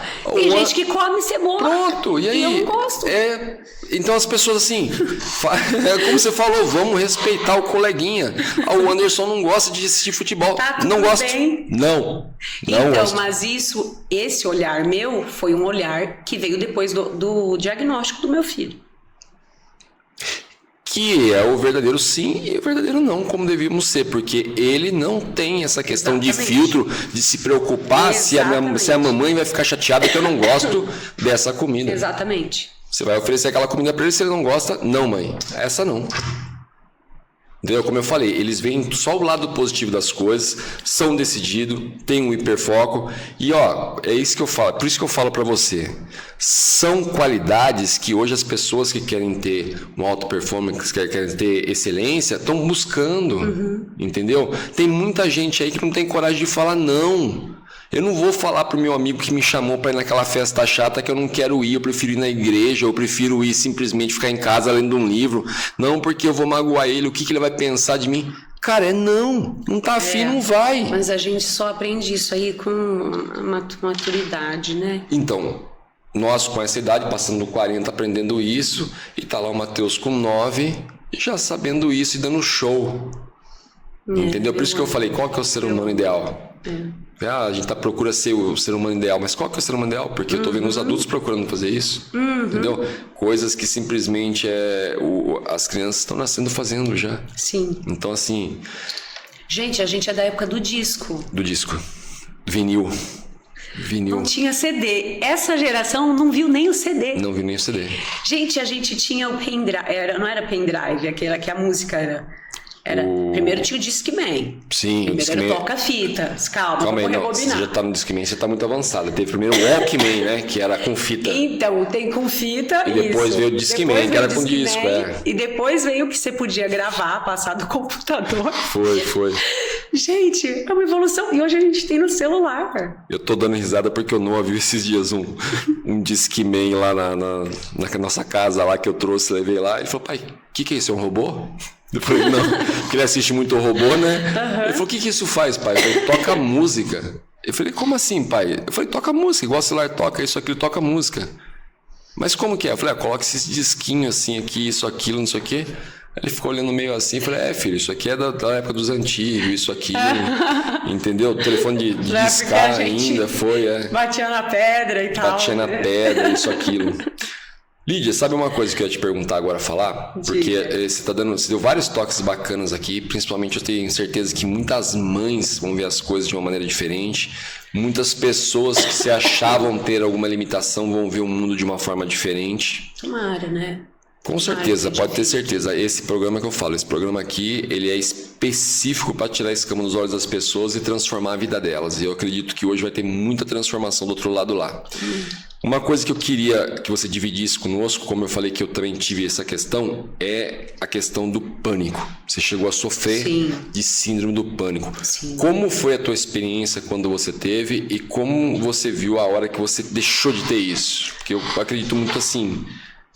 Eu tive, né, como eu falei pra você, é a hora que eu aprendi a lidar com isso quando eu conheci a Deus e entendi que eu tinha que buscar dentro de mim. Porque quando você para de buscar, olhar pra fora e começa a olhar pra dentro. E aí é a hora que você simplesmente acha a cura. Eu queria que você contasse da tua experiência, que eu acho que isso vai assim... Tem muita gente do outro lado que tem noção de quanta gente está sofrendo com isso hoje em dia. Muita gente. Tá. Eu comecei a ter crise de pânico depois do meu divórcio. Eu me divorciei e aí eu entrei num estado de frustração, de vergonha, por causa da igreja, né? Sim.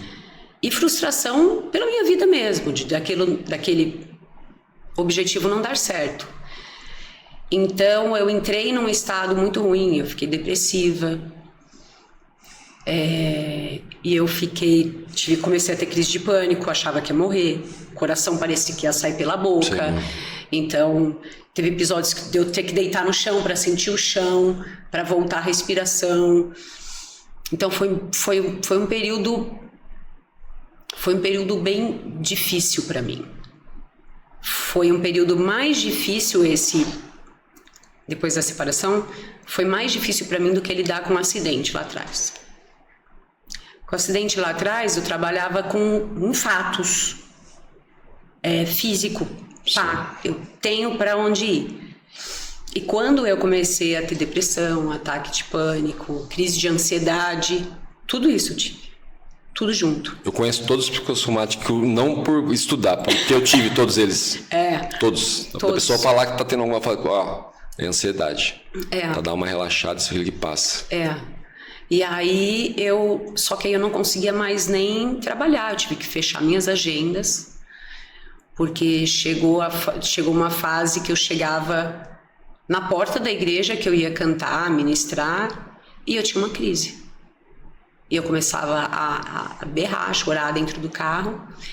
Eu não aguento, eu não vou conseguir. Então, foi um momento bem difícil da minha vida esse período. E Eu acho que eu fiquei nesse período aí uns 3 anos. Foi muito tempo. Bastante tempo.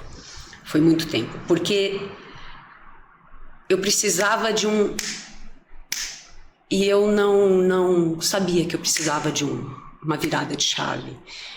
E aí eu conheci alguém que me ajudou a enxergar a minha situação como era. Alguém que não era necessariamente evangélico, mas falou pra mim, mas o que você tá fazendo parada? Você tem um dom. Então, naquele momento, não adiantava as pessoas da igreja me falarem aquilo. Porque eu sabia que é normal da gente, quando é cristão, evangélico, falar isso. Não, mas por que você tá parada? Você tem que cantar, você tem que fazer para Deus e tal. Então, quando veio alguém que não era, eu ouvi. Deus tem várias formas de falar com a gente. Não é só da maneira que as pessoas pensam, A, B, né? Não, Deus trabalha do jeito Sim. que Ele quer. E o impressionante é que acontecem as coisas, porque o jeito de Deus é o jeito perfeito de trabalhar. Então, quando essa pessoa me trouxe essa visão, eu falei, ele não está interessado em nada do que eu possa oferecer em relação a isso. É Deus falando. Com certeza. Por que eu tô aqui ainda? Não, esse lugar não é mais meu. Realmente, por que eu tô aqui ainda? Aí eu trouxe para dentro. E aí eu consegui sair. Que aí eu refleti. Por que eu tô aqui ainda? Não, esse lugar não é meu. Essa escuridão não é para mim. Esse lamaçal não é para mim. Não é para mim, eu não fui feita para isso, eu não fui criada por Deus para isso. Para viver nesse looping. Era um looping, dia após dia. Eu só não esperava, eu só queria que o dia acabasse. O dia mal começava, eu queria que ele acabasse. Entende? Não vi a hora de escurecer para ele acabar. Então hoje você só era feliz quando estava dormindo, né? Ainda e mesmo assim, às vezes acordava dormindo com... Hoje eu gostaria que esticasse um pouquinho mais. Porque, por exemplo, meu filho saiu hoje de casa para ir para a terapia dele, era 10h30 da manhã. 10h30 da manhã, ele já foi para uma terapia. Depois ele foi para a escola, passou a tarde toda se adaptando, que para ele é uma adaptação constante.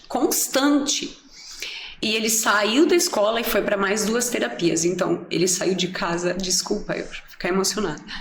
Ele saiu de casa 10h30 da manhã e vai chegar em casa 8h30 da noite. Um menino de 9 anos, vai fazer 9 agora. Então, eu acho muito puxado para ele. Eu queria que o dia estendesse um pouquinho mais, sabe? Você ter mais dele pra também, eu ter mais dele, mas... Falando isso, mandar um beijão pro Matheus, que emprestou a mamãe pra gente aqui, pra dar o podcast pra gente, pra abrir a visão de muitas, transformar a vida de outras pessoas do outro lado, porque eu sei, você falando, você pedindo desculpa de emocionar, mas assim, eu, na verdade, se citar o nome de um, você já começa simplesmente, porque assim, às vezes você tá, como eu tenho 4, às vezes você tá com um, sente saudade do outro. Sim, aí você tá com aquele, sente saudade do outro. Aí depois você cai naquela que, caramba, eu não tô dando tanta atenção pra menina. Nossa, eu não tô dando tanta atenção pro menino. Caramba, e o Pedro, que é o mais velho, cara, será que eu tô dando atenção pra ele? Pô, e o Ravi, que é pequenininho, cara, eu não tô conseguindo ver tanto. Então, assim, a gente acaba até às vezes se sentindo culpado, né? Sim, é como você falou, a gente pede pra que se estenda mais o tempo, pra que a gente possa ter mais tempo com ele. Eu estou trabalhando isso em mim. Fortemente. Eu faço terapia, eu estou trabalhando isso em mim. Eu me sinto culpada o tempo todo. Então, Então tá na hora de desacelerar. Sim. Tá na hora de não desconhecer pessoas, né? Que a gente até brinca, se desse para desconhecer algumas, eu desconheceria. Mas não é isso, é que tá na hora de desacelerar. Eu acho que tá tudo vindo muito rápido, o tempo tá indo muito rápido, as coisas estão acontecendo muito rápido. Sabe, a gente tá sem ar. Gente, a gente precisa desacelerar. É isso mesmo. A gente precisa desacelerar. E eu não tô falando, sai da zona de conforto, não tô falando nada disso, de zona de conforto, nada disso. Eu tô falando no geralzão mesmo. Porque a vida tá acontecendo agora. Amanhã é outro dia, a vida está acontecendo agora. É justamente isso, é o presente. Momento. O presente. É o presente. É o verdadeiro presente. Então essa é o que você realmente fala. Eu sempre costumo brincar com a pessoa quando eu falo essa questão do presente, que a pessoa fica olhando e fala assim, nossa, eu nunca pensei nisso, verdade, né? Presente, na verdade, é um presente. É um presente, cara. Isso significa que você tem que estar naquele momento presente. Se você está com o Matheus, você tem que estar com o Matheus. Sim. É como eu falei, eu vou no mercado com meu filho, eu quero estar com ele. Sim. Quero conversar, estar conversando com ele, estar mesmo de verdade. E muitas vezes estar com você mesmo. Sim. Entendeu? E aí eu pego e falo para a pessoa, falei, quer ter uma noção como você não está? Como assim, Anderson? Você está sentindo o seu dedão do pé agora? Ele falou assim, não, só agora que você falou que eu estou sentindo aqui, estou mexendo no tênis. Sim. E é isso. E aí se você começar a fazer isso, você vai entender o que eu estou falando. Você começar a mexer e falar, cara, nossa, olha, mexa os dedos, olha isso, olha aquilo. Entendeu? Você é uma pessoa que pode falar muito isso. Entendeu? Sobre essa questão. Então, quer dizer, você tem que fazer o quê? Viver o mais presente possível. Sim. O mais presente possível e aproveitar o teu bem mais precioso, que é o seu tempo. Sim. Ó, vou sair daqui, vou encontrar com meu filho agora à noite e esquece, celular não quer nem saber, vai estar eu e ele ali, vamos conversar, eu quero comer com ele a comida preferida dele, eu quero fazer para ele a comida preferida dele, eu quero assistir com ele tal coisa com ele. É isso, cara, tá no presente. Então esse desacelerar que você fala, às vezes que as pessoas falam, mas pô, não tem que ser rápido, senão você perde as oportunidades. Não, ao contrário, quando você é rápido demais, você não enxerga as oportunidades. Não, mas é porque as pessoas, elas não ponderam, né? A gente não está generalizando assim, nessa maneira. A gente sabe que tem que correr atrás de muita coisa. Sim. Mas assim, existem coisas correr que são consciente. supérfluas. Sim. São supérfluas e a gente está... não adianta a pessoa atirar para todo lado. Ela tem que atirar certeiro. Sim. Então é esse o X da questão que eu falo, desacelerar. Não adianta atirar para todo lado. Você tem que ser objetivo. É isso, sabe? Não se deixar distrair com coisas supérfluas que roubam o seu tempo do que vale a pena de verdade. É por isso que eu falo sobre essa questão do tempo, cara. Quanto tempo a gente já não perdeu? Muito. Quanto tempo a gente não perdeu? Entendeu? Eu começo a olhar besteiras que eu fiz lá atrás e falei, caraca, nossa, cara, isso aqui, quanto tempo? Mas, tá aqui, Anderson, você vai ficar chorando leite derramado, não é você que prega que não tem que fazer isso. Não, realmente, eu não vou ficar chorando leite derramado, não. Só que daqui pra frente eu já não perco mais, não quero mais perder. Sim, exatamente. Entendeu? Por isso que eu falei, daqui pra frente eu não vou fazer coisa que eu não gosto. Porque se eu fizer coisa que eu não gosto, eu vou estar perdendo de novo meu tempo. Exatamente. Eu não vou fazer coisas pra agradar outra pessoa só porque a pessoa é minha amiga, não vou. Não vou. Mas a pessoa, Anderson, por sua amiga, ela vai te respeitar. Pois é isso mesmo. É sobre isso. Anderson, vamos em tal lugar? Não quero. Ou vamos passar lá comigo hoje? Não quero. Como eu falei pra você, minha família é grande, né? Somos os 4 filhos, somos em 6, né? Eu e minha esposa, então as nossas festas somos nós. Eu tenho lá em casa uma festa completa, enche uma casa e dá um gasto gigantesco para você fazer uma festa ali já. Então as pessoas às vezes falam, pô, você não sai, você não vai em churrasco, a gente chama, você não vai onde? Eu falei, não vou, cara. Eu falei, não vou. Eu falei, minha família é grande, mano. Então assim, tem aquele dia que eu vou curtir um, tem aquele dia que eu vou curtir o outro, tem aquele dia que eu vou curtir o outro. Então você conta, ó, são 6 no total comigo, né? Então são 5 na verdade. Eu tiro um dia para cada, praticamente. Então no outro dia eu tiro pra mim. Então, vamos lá com nós então. Mas se eu falar com você, eu não tô tirando pra mim. Tô tirando pra ir com você. Exatamente. Então eu quero tirar pra mim, pra eu falar com Deus ali, pra eu conversar com Deus, entendeu? Porque acima de tudo você tem Deus. Sim. Entendeu? A Érica tava conversando esses dias, que é a cantora que veio aqui com a gente também. E a gente tava falando sobre isso. Eu falei, Érica, você tem essas coisas também de ficar conversando sozinho no carro? Entre aspas, sozinha. Falou, demais, a minha casa inteira. Eu ando pela casa conversando, já levanto conversando, e tô eu e Deus ali. Eu tava do lado do Matheus e eu comecei a falar sozinha. Ele falou, o que foi, mãe? Eu falei, não, filha, eu tô pensando alto aqui, tô falando sozinha. Ele ficou assustado, porque ele nunca tinha visto eu falando sozinha. Sim, não, mas sozinho. Eu falo sozinha também. Sozinho jamais. Terapia tá falando, sozinha. Você tá ali. Você tá ali falando com Deus. Você pensa que você tá falando sozinho, mas você tá ali falando com Deus o tempo todo. Porque se você estivesse falando sozinha, as respostas não vinham. É verdade, entendeu? As respostas vêm. Teve um amigo nosso que esteve aqui, até inclusive tá para ele voltar, Vitor Tito, mandar um beijão para ele, que ele falou uma coisa muito interessante aqui no dia que a gente estava conversando. Ele falou: Anderson, somos feitos à imagem e semelhança do Senhor, correto? Eu falei: corretíssimo. Eu falei: falo isso com muito orgulho. Ele falou: pois é, se somos feitos à imagem e semelhança do Senhor, quer dizer que, como é a voz de Deus? Aí eu fiquei olhando para cá dele, ele falou: somos feitos à imagem e semelhança de Deus, então a voz de Deus é como a nossa voz. Então essa voz que você acha que está falando na tua cabeça, te incentivando, falando coisas para frente, que é a sua própria voz que fala: não, sou eu mesmo, não, é Deus. É o próprio Deus falando. Eu fiquei refletindo e falei: cara, realmente é, entendeu? E na verdade você vai falar para você sempre o quê? O positivo, não o negativo. Sim. É que você tem que saber diferenciar as vozes na sua cabeça. Mas não são todas as pessoas, né? Porque existem muitas pessoas negativas e pessimistas. Então, esse tipo de pessoa, acho que eu não diria pra ele ficar ouvindo o que ele fala. Mas, Você entendeu? É porque a gente resolveu olhar pelo lado positivo, mas tem gente que não olha por esse lado. Então a gente também tem que respeitar o coleguinha e entender que ele não vai ter esse olhar positivo. Mas é aquilo que nós conversamos no começo. Nem todos vão ser salvos. Sim. A própria palavra fala: nem todos vão ser ricos, os pobres sempre terão convosco e assim por diante. Sim.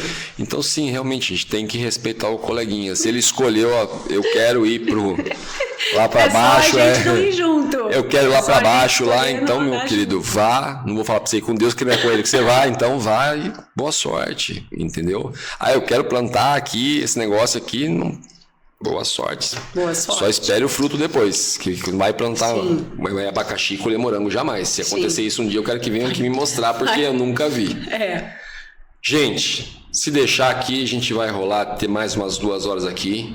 Mas eu já sei que a mulher tá morrendo de saudade do Matheus. Você já viu que eu até chorei já, né? Aí meu coração já aperta, imaginando ele lá. E você, na verdade, na hora que você começou a chorar, eu já comecei a disfarçar, porque foi como eu falei pra você, é a primeira vez na vida que eu fico longe da minha família. E só faz 1 ano isso. Aí você falando ali já com saudade dele, eu falei: cara, eu tenho 5 lá em casa, meu. Minha esposa são 5, minha esposa lá com a clavícula deslocada lá, e se você já fica naquela assim, eu falei: nem vou ficar olhando muito, senão eu vou chorar aqui também. Mas já percebi que a mãezona tá morrendo de saudade aqui, tá? Aqui, como eu costumo dizer, a casa é sua, tá? Isso aqui não é meu, isso aqui é de Deus. Seja bem-vinda quando quiser. Obrigada. Tenho certeza que muita coisa que você falou aqui vai mudar a vida de muita gente, como aquele videozinho do Orkut ensinando a colocar meia, mudou a sua, foi fundamental naquele dia. Parece uma besteira, a gente deu risada porque falou do Orkut, isso, aquilo. Mas, cara, você tem noção que uma pessoa lá do outro lado vai se motivar com isso e vai simplesmente começar a ver a vida de uma forma diferente? Tomara. Vai, pode ter certeza que vai. É o que eu falo: ninguém que veio aqui, mas ninguém mesmo. Ninguém, não posso falar ninguém que foi ninguém mesmo, trouxe uma coisa que não mudasse, não trouxe pelo menos uma coisa que mudasse a vida de outras pessoas do outro lado. Amém. Entendeu? É como eu te falei hoje, a pessoa parou do nada e falou: cara, eu vi esse vídeo seu, isso aqui, depois descobri que estava aqui, entendeu? Tão pertinho, e pertinho mesmo, que é vizinho aqui, né? Então, assim, você pode ter certeza que esse videozinho da meia que mudou a sua vida lá atrás vai mudar a vida de uma pessoa lá na frente, a visão de uma pessoa lá na frente. Amém. Ou hoje mesmo que assistir, que olhar lá, que vai pensar e vai falar: cara, o que eles falaram é verdade. E volta aquela história: pô, Anderson, você foi, né, arrogante quando você quis se preocupar com o seu dedo, né? Ela vem te dar um tapa na cara, simplesmente te mostra como maravilhosa a vida dela é, com a visão dela. Aí vem Cleiton, dava aquela visão e assim por diante. Então, assim, temos muito que aprender nessa vida, principalmente com pessoas como você, como o Matheus, que eu tenho certeza que você vai começar a olhar coisas diferentes. Da manhã você fala: Anderson, percebi isso que não percebia. A questão do hiperfoco, eu aprendi isso com ele. Então temos muito a aprender. Quer deixar um recado? Um beijão pro filhão, um recadinho, vai estar cantando em algum lugar, tocando? Eu me acompanha lá no Instagram, @Lídia Moisés, Lídia com Y no primeiro I. E aí lá você fica por dentro de tudo, a agenda e tal. Vou mandar um beijo pro meu filhote, amor da minha vida. Hoje eu falei pra ele assim, mamãe tá se arrumando. Ele falou, mas onde você vai? Eu falei, eu vou fazer um podcast. E o que é podcast? Eu falei, ai filho, a hora que eu voltar eu te mostro. Porque eu tava me arrumando pra vir pra cá. Então, um beijo. Isso é um podcast, filho. Fica aí um aprendizado para você. Te amo muito. Obrigada por fazer de mim uma mulher melhor todo dia, viu? Bacana. E obrigada a você. Eu que agradeço. Foi muito top nossa conversa. conversa. Honra ter você aqui. Queria esticar mais, tem a parte sua musical que eu queria conhecer um pouco, mas assim, quando você começou a contar a história, eu já vi que ia sair muita joia dali de dentro do que você estava falando, principalmente dos obstáculos que para você foi uma caixinha de fósforo, na verdade, né? Você fala como se fosse assim um palito que você passou por cima, de uma maneira tão, como eu falei para você, você chegou ali com uma energia totalmente diferente. Só tenho a agradecer, a presentear a gente com o seu tempo, contar isso para nós aqui, para outras pessoas que estão assistindo lá, e vem para uma próxima para falar um pouco mais sobre música, que eu sei que tem muito, como eu te perguntei no começo, fala um pouquinho de você, do seu testemunho, qual deles? Então, quer dizer, tem muitos aí para você vir trazer pra gente, tá bom? Só te agradeço mesmo. Obrigada. Obrigadão. A vocês. Gente, aproveitem o máximo, assistam mais de uma vez, porque vale a pena, e eu sei que muita coisa que foi dita aqui vai tocar muita gente do outro lado aí, tá bom? Paz e prosperidade a todos, um beijão. Diante do trono, Senhor, quero levar meu sacrifício de louvor, as minhas mãos levantar.